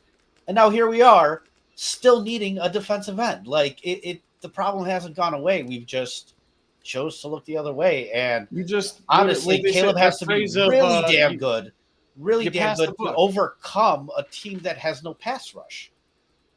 You pass the buck when you move the goalpost when you draft a wide receiver 10. Because it gives you so much more. Like with wide receiver 10, it's kind of fucked up where Rome Odunze can get away with 700 yards and 3 touchdowns. And that's not a bad season. It's good season loading. It's dreadlock season loading, as Carl likes to think. Right? So like, you know, Yeah. whereas like wait if and a see. defensive end Give 'em your came three. out, your first round defensive end had 3 sacks for the entire year, you're probably like, ooh, we fucked up, and this is actually a problem. You got 3 sacks out of your first round defensive end. This might have been a bad pick. So the clock starts ticking. With Rome Odunze, we're just waiting for new hairstyles until he becomes good again, according to Carl. So like, Yeah. And Are Drake, you don't guys worry still about it. talking to Taylor Dahl, by the way? no. I don't know. Are we eventually? I thought she was Yeah, going to she be on the was show supposed to recently. I come thought on- you announced she was that. supposed to come on this week, but I forgot to Oh, I'll fix reach that. out to her. So no, I'll yeah, she'll fix come that. on with us though. I'll fix it. So There you Yeah. go. So There you go. you go. my sneaky Taylor go, Dahl. before we do our record predictions and He changed his name. and hey Taylor, show hole. I was gonna shoot a clip too. Like, see, we missed you on the show. Now I can't. Now I can't. Yeah. This is getting algorithm. Completely. Taylor Dahl shows hole. So let's see it, Carl. Just stop. You Yeah, guys Taylor. need to insert an ad roll right Oh. there at 1 hour and 17 minutes and 45 seconds and No. see if it'll fucking have one of those AI porn ads that you guys seem to always have on your Dude. channel. You're right. I watched a video from my work phone, and it started off with like dick dysfunction. You know what I mean? Like, Yeah, you turn it up. Here's a pill for you. And then Blue it's like, Chew. like, hey guys. Oh, jeez. So Algorithms thank you, follow people, Paulie. Fucking Hey, AI. yo. You blue chew. So If they pay us, I'll Blue do it. chip. I'll take blue chew. I'll fucking just do a podcast rock hard the whole time. All right. Cold and hard, right, David? Yeah, why not? No, like Why? my not? last point. My last point. That's the weird- Serious. Let's get lock in. All right. All right. No. My point with the secret stuff of like we saw this coming. We said defensive line, running back, left tackle. Dude, my secret like fourth one that like I'm gonna fucking say it eventually because I'd rather be right than fucking not piss people off. The writing on the wall for just Caleb not being the guy for Ben Johnson is getting so fucking loud. It's getting obnoxious. Like I really wish I was wrong, but it's so loud. The fucking Tyson Bagent stroking combined with the lack of Caleb Williams praise and how far behind he is genuinely concerning. And I wish I was wrong. I want Caleb Williams to throw for 4,000 yards this year. I really do. But the writing on the wall in the Bears organization is just kind of leaning and hinting towards like this just might be not a good marriage. This might have not been the marriage we expected it to. Because that's how this was sold. I need to remind people 6 months ago how this was sold was Ben Johnson was going to come in here and take everything that Caleb Williams did well and make it better. Because now he has a quarterback that can move and he can go and he can roll out and all this stuff. I don't think Caleb Williams will be an abject failure. I don't. In my reality, I think he'll play I think he'll play 12 games, 14 games. But I don't think that this is the ideal fit that everybody's kind of making this out to be in their heads. And I think in reality, if you're actually trying to win, if the defense by some miracle is actually good and the running game is somehow decent, which all of these things we've said should not be good, I think your best bet to actually have a really, really good win percentage season is not Caleb Williams. But at this point, what I think this team is it's worth just throwing Caleb Williams out there, kind of wasting the season. That's why this is one of the least interesting Bears seasons I can think of in recent memory. This is less interesting to me than many Justin Fields seasons. I want to be interested in this team this year, but I just know how much this year is going to be just a fucking see what's happening, feel out the team, see what works, see what doesn't. It's not going to go well. It's a 7-win team. And it's just, that's what's going to happen. Like, you kept the bodies that were here. You didn't really get rid of any shocking bodies. I don't think Tyson Bagent's necessary, but Tyson Bagent, like, getting a 2-year extension lately for some reason, for no reason, is like weird. Joe Tooney putting out comments out there is weird. There's my fourth, like, off the wall prediction is that this is not going to end up the way I wanted to. Yeah, and Dave, this is where I did disagree with you when we talked on the phone, where I think the opposite. I think Caleb's got room to grow. I think he's good enough to grow. I think I've seen some growth already, and I think a real coaching staff can definitely coach this guy into a very serviceable, above average quarterback. I think the situation for him is set up to do so. Outside of the left tackle and running back position, everything else has been invested into the offense. We've invested to change the offensive line completely. We've invested heavily in the wide receivers. We've invested so much draft capital. The top 10 picks we've had have been Rome, Darnell Wright, Caleb, and Colson Loveland, all offensive guys. So, like, we are looking for this team to be led by Caleb Williams, and I do think he takes a step forward this year. Now, how big of a step forward? That's, I think, yet to be determined. But this league moves fast, man. Agreed. Like, it did not take, Bo Nix or Jaden Daniels that long. Like I said, Joe Burrow was in a Super Bowl year too. So there's a lot riding on the season, which is why I find it very interesting. I'm actually the opposite. I felt like the interesting seasons with Justin Fields were because we had the number 1 overall pick. This year, I feel that it's been less hype. However, my interest level has been a little bit higher because sometimes it's seasons like this that go under the radar that wind up actually flourishing and being good. But yeah, there is obvious red flags along the way too. And man, I think you're right. I think this goes back to Carl's comment that there is no leash on Caleb. I think that's ridiculous. I think there's definitely a leash or a point in the season where if he's not it, I don't know if Ben Johnson would put up with it just because. And from like an attitudes perspective, like your perspective on Ben Johnson, like for example, has Ben Johnson not demonstrated that 68 times this is his line? If you can't throw the damn ball in the ground when you need to, and you're still getting sacked 5 times a game, and like some of those are on you, you need to not do that. I would lose respect for Ben Johnson. Everyone has a price, right? Caleb can play bad enough to not be the starter. It would have to be historically bad. It would have to be consistently Rex Grossman's worse throughout 14 games. Sure, that's technically possible. I'm trying to be quiet and listen to you guys through all this, but this is kind of rubbish, man. I mean, no, Caleb no, no. Williams is the most talented quarterback the Bears have ever had, arguably the most isn't- talented football player they've ever had in their roster. Caleb Williams is going to be good. And for you guys to think that maybe Tyson Bagent could upend him because of some phantom preseason performances, I do not subscribe. Not my point. I do not subscribe. I don't either. My point is, I think Caleb Williams is far behind where he was expected to be.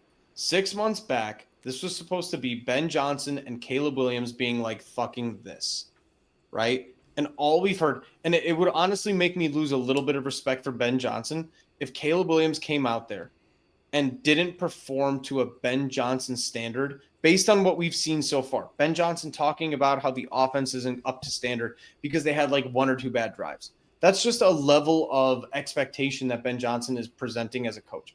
I, unfortunately, have already been wooed by Ben Johnson so much that I believe in Ben Johnson more than Caleb Williams. Like, unfortunately, I've gotten there. So, like, if Caleb Williams does a bad job and Ben Johnson just keeps putting him out there week after week, I would lose respect for Ben Johnson. And Josh, it's kind of funny that you say this because I've known David for a long time. I mean, what, 15 years, David? And we've gone back and forth on so many things. And then, like, you know, come November, I'm like, damn it, dude, you were right. Son of a bitch. And you started off. You're totally right. He has until end of year 3. Here's the 100%. Sure, yeah, that's not. Because he's not going to be bad enough to play himself out of the job. And that's what it is. Yeah. And So Carl, here's the thing: if Caleb Williams struggles early, and it is prolonged 10, 12 games, whatever the case is, you can see how I think that the beginning of the season will start. It is not all on Caleb Williams. Again, we're talking about a second-year quarterback in a new system under a rookie head coach. At that point, it will be the team around him and the coaching staff around him to siphon the first overall talent out of him. Let's not overthink this one just because Tyson Bagent got a shiny new 2-year contract. That's where I disagree, Carl. This is a first overall pick that was put on, a 7-win team? In his first year, you go down in wins. Why is it one man has to save the ailments of a freaking franchise that is spearheaded by George McCaskey? Because you mortgaged the entire franchise on that draft pick. No, you just didn't turn him into a wealth of treasure trove like you project like he could have. You actually lucked into that pick. You didn't want that. We're not talking about Bryce Young. We're talking about the opposite side. We lucked into Caleb. We didn't mortgage the future for anyone. My issue is that when the bad game for Caleb inevitably comes, because people, I'm sorry to break this to you, you're going to need to wrap your head around this. There's going to be 4 really fucking bad games this year for Caleb Williams. Not for the offense, for Caleb. It's like, for all the excuses we want to say, it's a new offense, it's a new it's new coaching, it's all. The coaching is coaching it well. The receivers are in the positions they need to be. The running game was decent that day. Caleb had a bad fucking game. When I say lack of interest this season, I don't mean I'm not interested, like I'm not going to watch.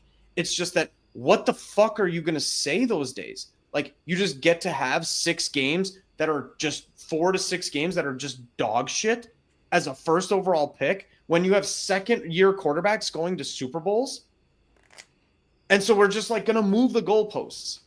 Well, are you going to allow that to define you, David? I mean, Jared Goff just got named the 15th best player in the NFL by his peers, and he had several games where he threw 4 interceptions, 5 interceptions. You're going to have a bad game, right? Are we going to allow the evil Dan Berensteins and the shitty Chicago media to literally, like, metaphorically slaughter him? That could happen. Carl, it's what happens constantly. You said, is it all on one guy? Unfortunately, yes, he is the spearhead. And that's why I keep saying it's actually I would put the struggles of the offense on Ben Johnson before Caleb Williams. I know Caleb Williams is the guy throwing the ball. The coaching has but been until upgraded. I'm proven otherwise, is there. Like, there's a lot you got to of learn the scheme, you got to execute the scheme. It's the first year. I'll show you the record predictions if you want to delve into that just yet. This offense is going to struggle, and it's going to struggle early. Wasn't it Sean Payton's first year and Bo Nix's first year last year? It's definitely not Sean Payton's first year. He was essentially a Hall of Famer after he decided to take a hiatus from the Saints. You should have traded for that head coach, by the way. I like Josh's comments because again, they just kind of they paint in rose-colored glasses. If Caleb struggles, he's going to hand the ball off 60 times. To who? We just talked about this. To who? If you're running the ball 60 times for 110 yards, and all of a sudden, all the things that Ben Johnson's offense don't work, which is that when you hand off the ball 40 times, it's supposed to guarantee you 200 yards. When that shit doesn't work and Caleb is having a bad game, like, where are you supposed to go? Like, the fucking negatives are going to be so obvious and painful, it's going to be hard to fucking watch. It's going to be rough. Like, there's going to be like 6 to 8 games this year that are just fucking brutal to watch. Which is why we should move on to the season predictions because, 7 wins, David. I was thinking 7 wins too. I know we're usually pretty similar. I started off saying 8. I've actually changed my mind. I've been between 6 and 9 every day. Carl, do you have let me put this up, right? So Carl, if it's too small, I can zoom it in. It'll cut off the bottom if we want to go game by game. That's fine, right? So, let's start off with week 1, Vikings. Guys, I'm gonna say there's so much riding on this, in my opinion, and I think you have to start the season hot. I think you have to catch this team with their pants down, so to speak. They're starting a rookie quarterback. I'm going to go with a win in week 1. Carl? Okay, David? Carl's got to win. My record prediction's already on the screen here. I'll zoom it in real far. Yeah, Carl doesn't change from post-draft. I'm good. No, I want to agree with you guys so bad, but like Caleb and JJ cancel each other out, right? Can we agree on that? What are you talking about? Like, Caleb Williams and JJ McCarthy are both just complete unknowns going into game 1. The better quarterback will be playing the better defense. So then the Caleb will be playing against a better defense, which is the Vikings defense. And JJ McCarthy will be playing against a significantly worse defense. Caleb played our division really well last year. I'll give him that. Agreed. And then at that point, would you say it's like Kevin O'Connell versus Ben Johnson? It should end up being so. Like the Lions matchups, it was always Ben Johnson versus Brian Flores. So, it's going to be a chess match, to say the least. I mean, Okay, maybe Caleb's not unknown, but the things that we do know, it's like they don't necessarily translate to Ben Johnson's ups and downs. So we're not sure exactly what to expect. If you what got Caleb was great at last year, Joe Burrow going out there, I know I expect a good performance, but Caleb could wind up getting sacked 5-6 times. What Caleb was good at last year does not translate to what Ben Johnson is asking him to be good at this year versus what he's going to do against the Vikings. Yeah, sorry, I checked out. Josh Pruitt's comment, Caleb is not unknown. He's kind of unknown. Ben Johnson's offense is completely unknown, or at least it should be. The consistency has yet to be developed. It's what Caleb was good at. The start of his second year. AJ McCarthy's more unknown, but they're both agreed. toss-ups. But like what Caleb was good at last year should not translate to what Ben Johnson's asking him to do and be good at this year, like at all. The improvisation and the fucking like scrambling out of the pocket shit, that should not translate to Ben Johnson's offense whatsoever. It should be like 3 to 5 plays a game that Caleb gets to do that still. But when Caleb did that 12 to 18 times a game last year and was fucking awesome to watch and had 20 touchdowns and 6 picks because he was really smart with the ball, like that was great with that dog shit of an offense. But like with Ben Johnson, I don't know what the fuck to expect. Caleb might just make mistakes because he's not familiar with the offense. He might throw dumbass picks versus cocky picks. He might just be I thought this was open because of what Ben taught me, but I haven't been there long enough, and it wasn't open. I threw a dumbass pick. Like, it's an unknown. It's just an unknown. Like, it's a fact. We have a quarterback starting his first game with a coaching staff that is established versus a second-year quarterback with a coaching staff that's going to play their first NFL game together, right? So I hear you. Both those kind of cancel out as far as prediction-wise. This is hard, man. Like, no, this is a... Dude, I gave my W in like 30 seconds. I'm going to say like... L. Okay. Vikings got better. Bears are fine. Okay. Let's move on to week 2. Okay. And Malik, that's why I'm hoping we can catch them with their pants down. Like I said, agree. Like that, we have to. Week 2, I have a loss here. I have a W here. I just think they're still a good team, talent wise. I think they got a lot figured out. But yeah, I got an L in week 2. I think Ben Johnson's going to throw his entire fucking life into that game. He's going to throw every single strategic thing he can at that game.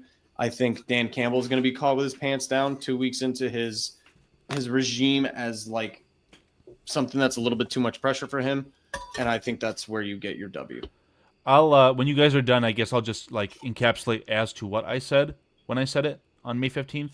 So Vikings game, quarterback being unknown, hostile environment for the Bears. That's why I selected a win. I think that the Lions could finish 4th in the NFC North this year, but I projected the Bears losing to them in week 2 because I don't think they know that yet, if that makes sense. Like, their fans, their crazy head coach.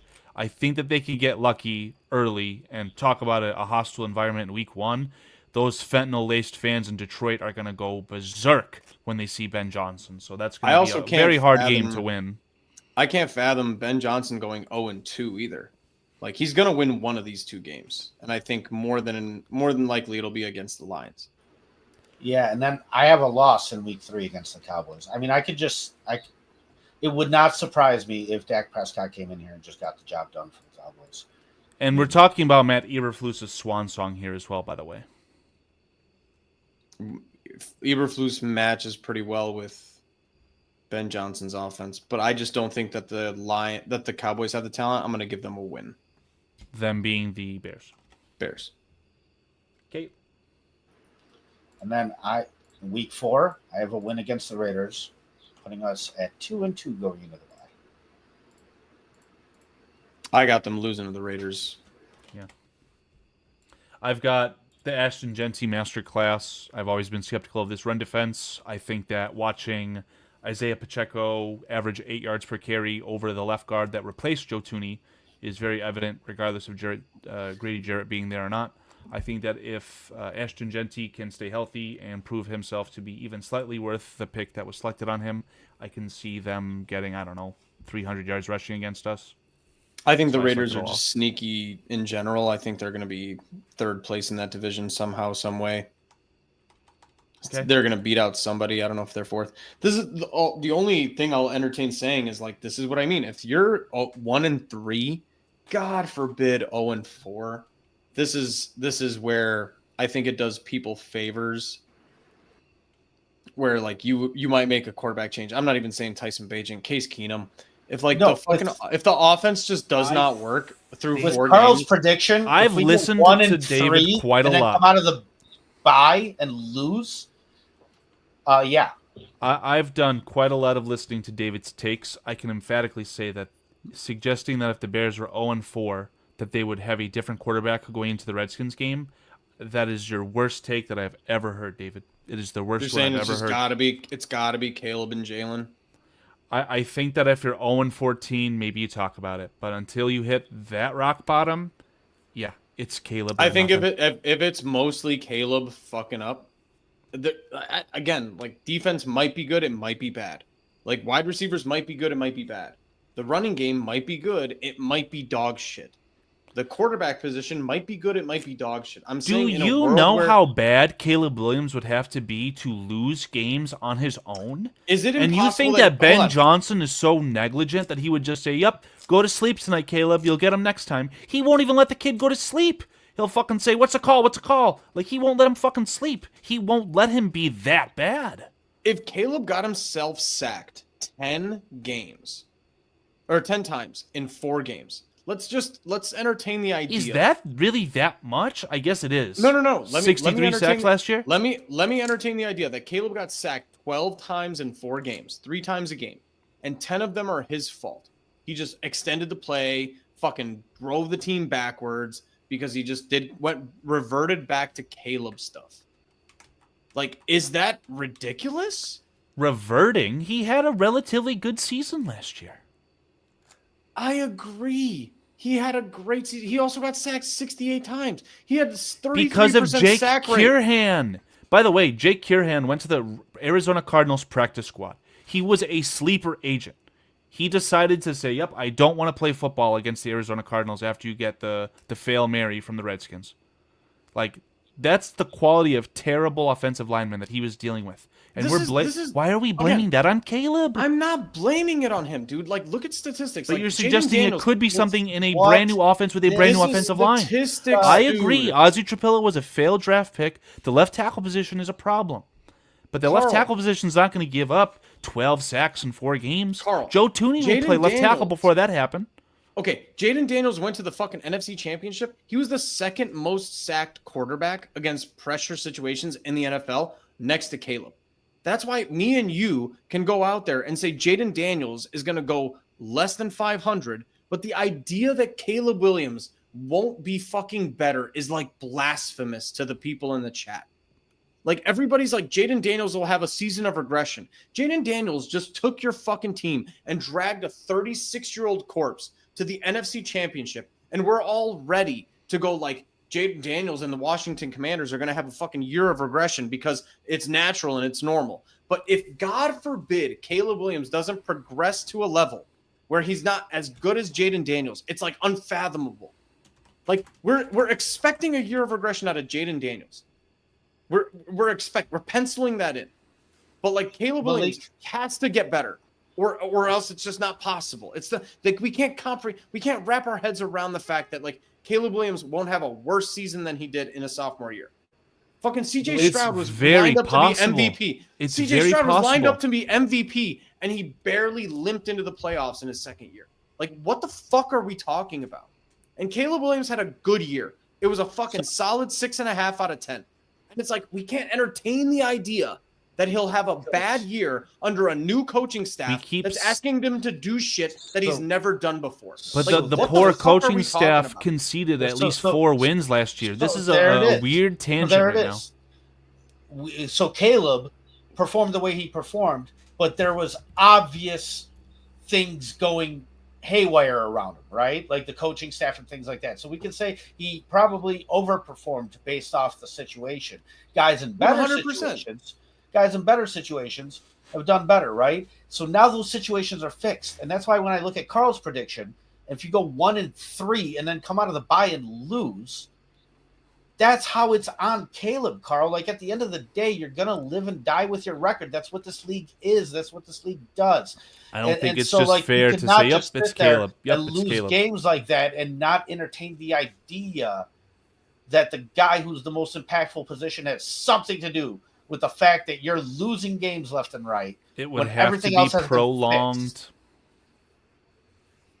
So like, I have them winning against the Redskins. This is where I love Caleb arguments because I think they're going to come out of the bye and do well. Dude, I believe in Caleb. I think he's going to do good. Like 5 games by himself last year. Like, I can acknowledge that.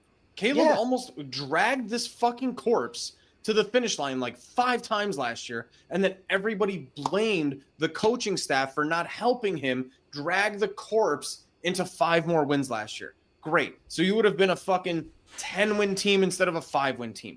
So why is the idea that the coaching staff is now dragging the weight, but Caleb might fuck it up in the first quarter instead of dragging a corpse into the fourth quarter a problem or an unfathomable idea? Like, if Caleb Williams throws 2 picks in a first or second quarter, like, that's on Caleb. If it's still a close game in the fourth, Caleb fucked it up to make it that close. Like, it's not, dude, this is the NFL. Like, we're delusional clowns because we're predicting 7 wins. And your prediction against the Redskins is? Mine's a W. Mine's a W.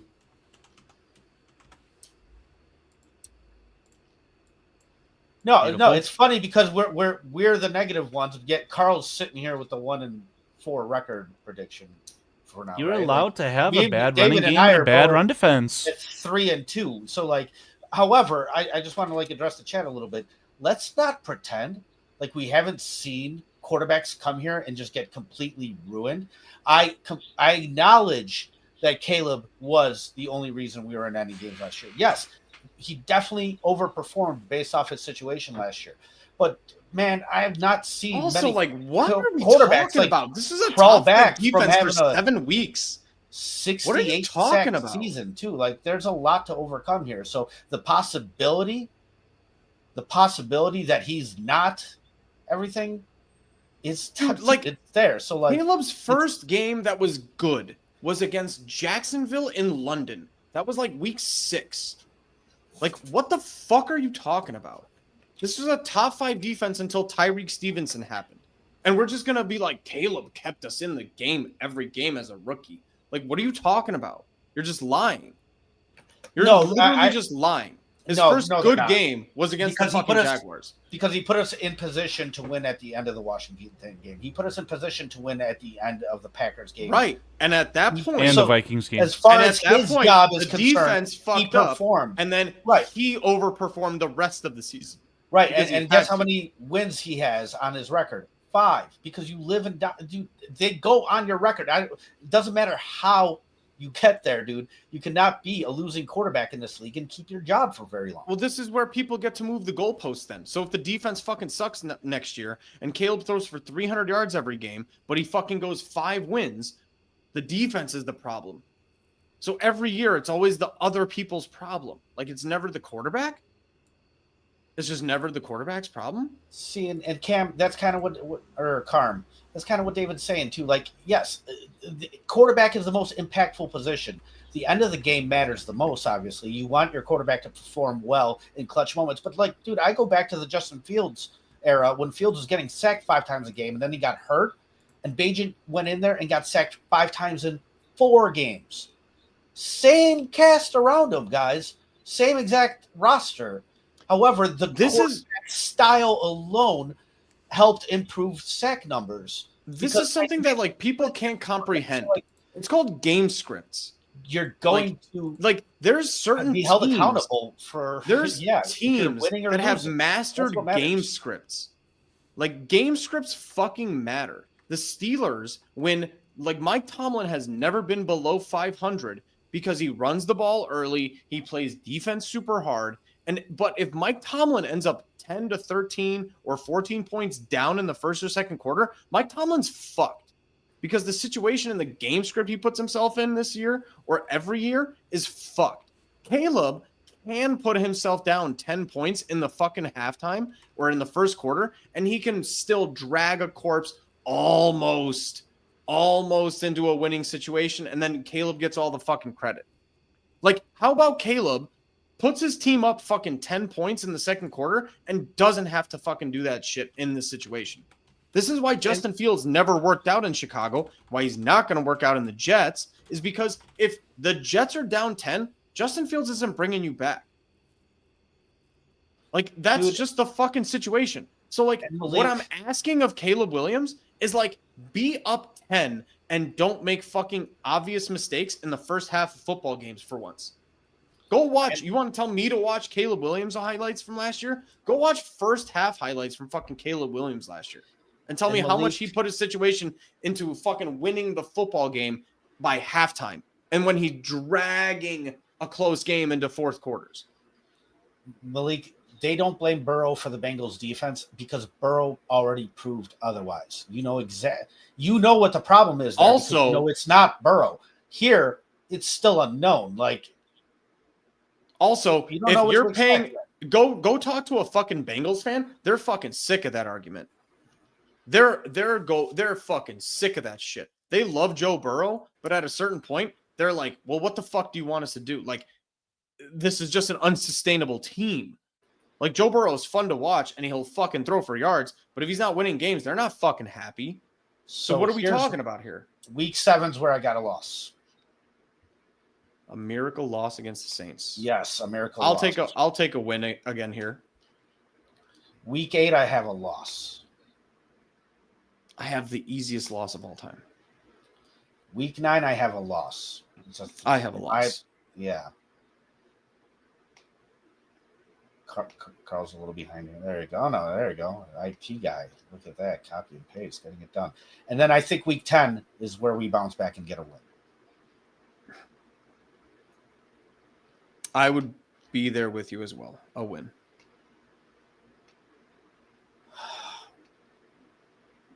I will say, if you're going to have to choose a game between the Saints and the Giants to win, it's going to be the Saints, right? Like, I have them beating both, but the Giants have a sneaky good collection of talent. Jackson Dart's I don't think their coaching start's good. I clearly like their wide receiver. You know what? You're right. I like Give their me a pass loss there. rushers. Give me a loss there, actually. Jeez. By week 10? Yeah. That's Jeez. Jackson Dart territory. That's Abdul Carter. Jeez. Yeah. Fun little story. I was listening to Bears Weekly, and they were talking to Noah Sewell, and they brought it up like, oh, was there ever like a starstruck moment you had in high school or college? And he goes, yeah, I remember when I played Jackson Dart. So Noah Sewell's already scarred by that cat. I think it's funny. Week 11, I have a loss.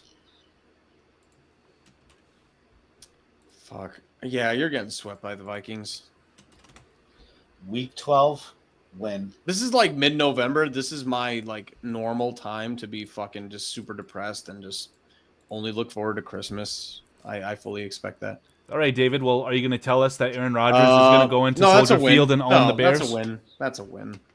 Thank you, Jesus Christ. This might be Mike Tomlin's first losing season of all time. I was going to say, like, if Mike Tomlin can withstand Aaron Rodgers, that would sure be something. Put him in the Hall of Fame this year. Yep. I got a loss. Mike Tomlin on his resume has Antonio Brown, Aaron Rodgers, put a loss for David and Le'Veon Bell. Yeah, just pencil that in. LL. Against the Packers, too? Paulie, don't lie to yourself. No, I said loss. Yeah. God, lose this one's the mighty Browns. This might be so much closer than anybody thinks. I'll give it a dub. Do you know what my original take on this game was that I'm going to stay into? I think that when you combine the score of the Bears versus their opponents' wins, in each game, the highest scoring total output is going to be between the Browns and the Bears. I think that game could combine for about 80, 90 points. That's crazy. Yeah, I'm going to say a sneaky loss here. Jesus. Yeah. That's not sneaky at all. That's just... All right.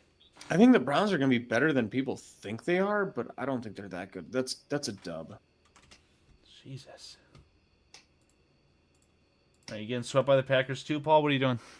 Absolutely, you're getting swept by the Packers this year. You guys are... I think Mike Paul's mic was that. Paulie, just don't. The timing on that was amazing.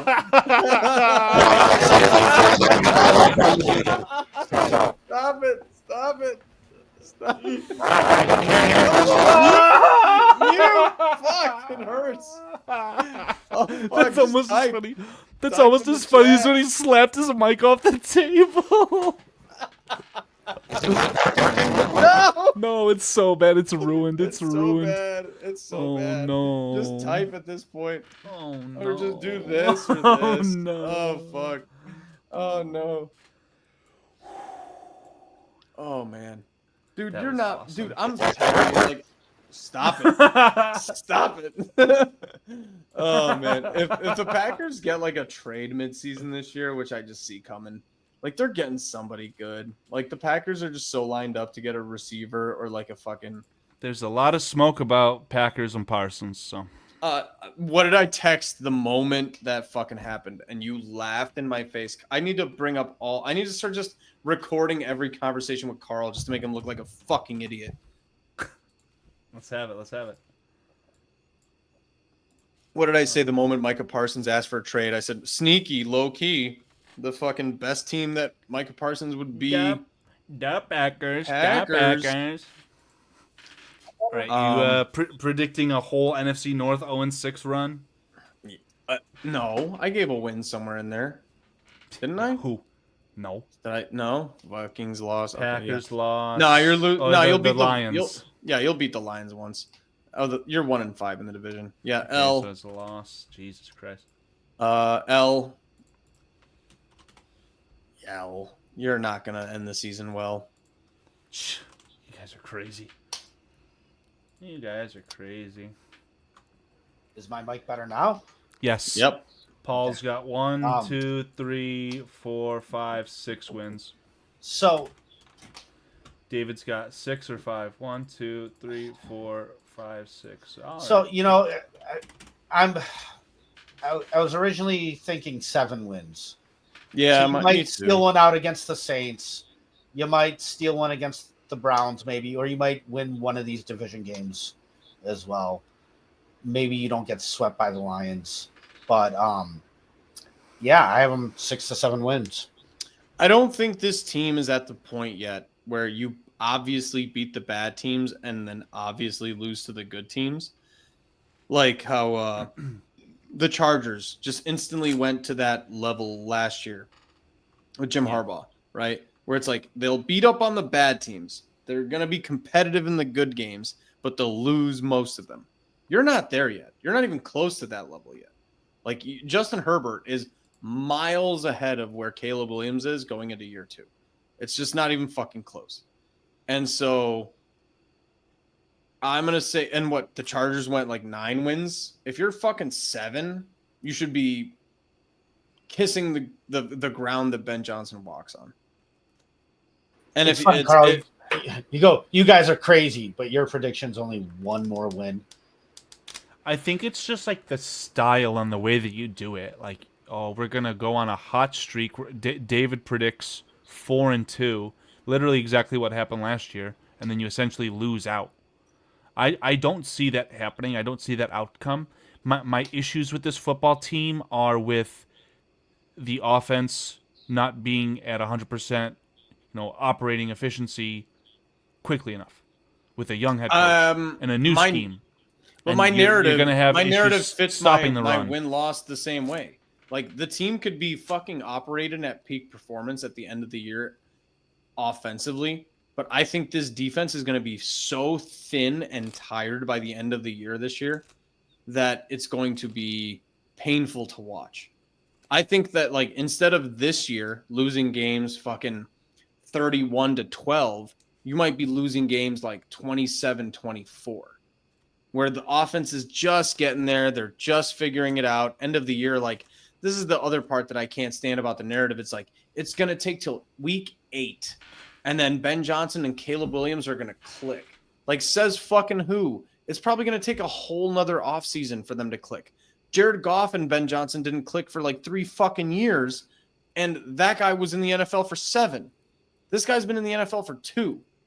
And you're telling me like, oh, it's going to take 8 extra weeks in the middle of a fucking season because he gets reps and it's all going to click. Like, it's going to get better, but it's not going to click perfectly. It's going to be like 24-point games, 27-point games. And I think this defense is going to get worn the fuck out. This defense doesn't fit Dennis Allen's shit at all. I think Dennis Allen is working with fucking chicken shit and he's going to make it into chicken salad.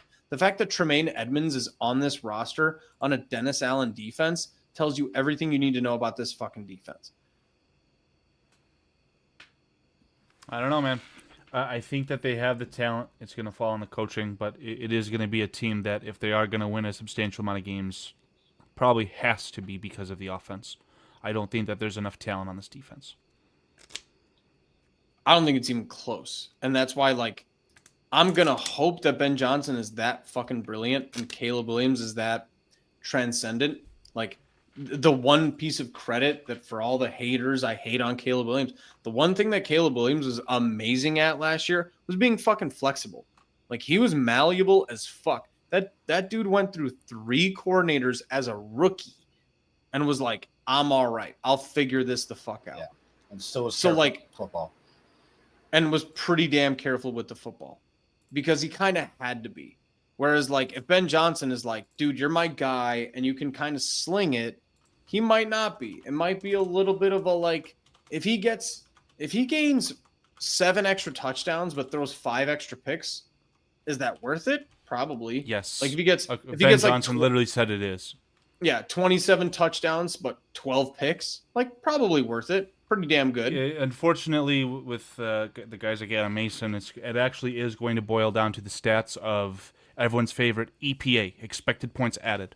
So if you have the more boom, you can afford to have a little bit more bust as well. And that's as per the head coach's mouth. The problem is, though, like you look at a situation like the Bengals. Do you know how hard it can be to overcome a bad defense? I always reference, I believe it was the 2007 Chargers. Number 1 defense, number 1 offense, 32nd special teams. Went 9-7, missed the playoffs. Like, there has to be balance. It is a team game. It is a 52-man roster, 53-man roster. But, like, we clearly know that the other side of the football is lacking. They're lacking in the most impactful places. The things that Caleb's going to have to do to win games is going to be a lot. And that's why I just Dennis don't think Allen, we're there yet. Like you said, David, we might be competitive. We might still see steps forward. We might still have things to hang our hat on, but the results are just not going to come yet because the team talent all around, it's there on the offense. It's not there on the defense. if Dennis Allen blows you away and gives you a top 10 defense, then this whole thing changes. It's probably a 10-win team. Genuinely. Like, I don't see it, but I'm more like skeptical of defense than I am offense, and everybody wants to, we're fucking hating on Caleb Williams. Like, no, dude, this six wins is because of defense. Like, I don't think this defense is gonna fucking hold up over the course of the season with this type of situation. I think you take it too far to an extreme. My issue is with the run defense. And when you talk about, the Bengals have a bad defense, the Bengals have a bad run defense, bad linebackers, and a awful, awful, awful secondary. Whereas the Bears could have a top 5, top 3 secondary. But regardless Carl, of their run defense. The things that keep you in these games are the things the Bears don't have. Like, if the Bears could run the ball consistently in late game situations and like keep the ball out of the hands of other teams, now you've just circled this moment. Now you want to go back to 2006. This isn't 2006 anymore. Run the ball, play defense. In the last 10 Super Bowl champs, okay, do you want to know what the least ranked defense was of a Super Bowl champion? Take a fucking guess. Out of 30, I've seen this graphic before. I don't remember it. It's probably out of 32 12. teams. It's probably 12. You fucking nailed it on the fucking head. It was the 2019 Chiefs were the 12th ranked defense in the league, and they won a Super Bowl. That was the worst one. Is that because of your defense? No, it's because either in 27 of the last 30 Super Bowls, it has featured either Tom Brady or Patrick Mahomes. Those cats know how to convert on 3rd down, 4th down, and keep your offense on the field and keep your defense fresh and off the field. So as much as it is, there's not a lot of 1985 Bears, 2000 Ravens floating around anymore. Just saying. Right. Exactly. It's the quarterback, it's the offense, and that cannot be expected to be at that level in year 1 of a new scheme for a rookie head coach, in year 2 of a quarterback's NFL playing career. I think it's borderline asinine. We will wait and see. Agreed. And we came full circle into a fully logical fucking answer of why this team will not be a 10 or double-digit win team. It's like the defense isn't ready yet. The defense isn't ready to complement the quarterback yet. It's getting there. The whole point is like it's a high-risk, high-reward defense. Get the ball back in the offense's hand. Keep the offense on the field. Keep the defense off the field. When the defense is on the field, play risky football. Get the ball back. Give it back to the offense. But you can't run the fucking ball this year because you have one running back on the roster who's healthy right now. You have a marginally upgraded offensive line and a quarterback who you don't know for sure is like consistent on 3rd downs and short situations. So it's like, why the fuck would we know for sure that this offense is going to be like top 10 in the league? Like, if this offense is top 10 in the league or this defense, it's a whole different situation. But both sides of the ball are probably going to be middle as fuck of the pack. Like, offense will probably be somewhere between 16 and 20. Defense will probably be between 10 and 15. Yeah. I can't really disagree with that. That's why you're in the position you're in. That's why you're not entertaining moves for a guy like Micah Parsons. You're still a year too early. Yep. Just a year too early. So, yeah. Going on 2 hours, I think we could wrap it up. So I like how engaged the chat was. I appreciate you guys laughing at us and disagreeing with us. Come back to this. It's a good show when someone in chat is like, what am I hearing? This is my first time listening to you. So I love that. Shout out to Josh Pruitt. Told me I was losing credibility.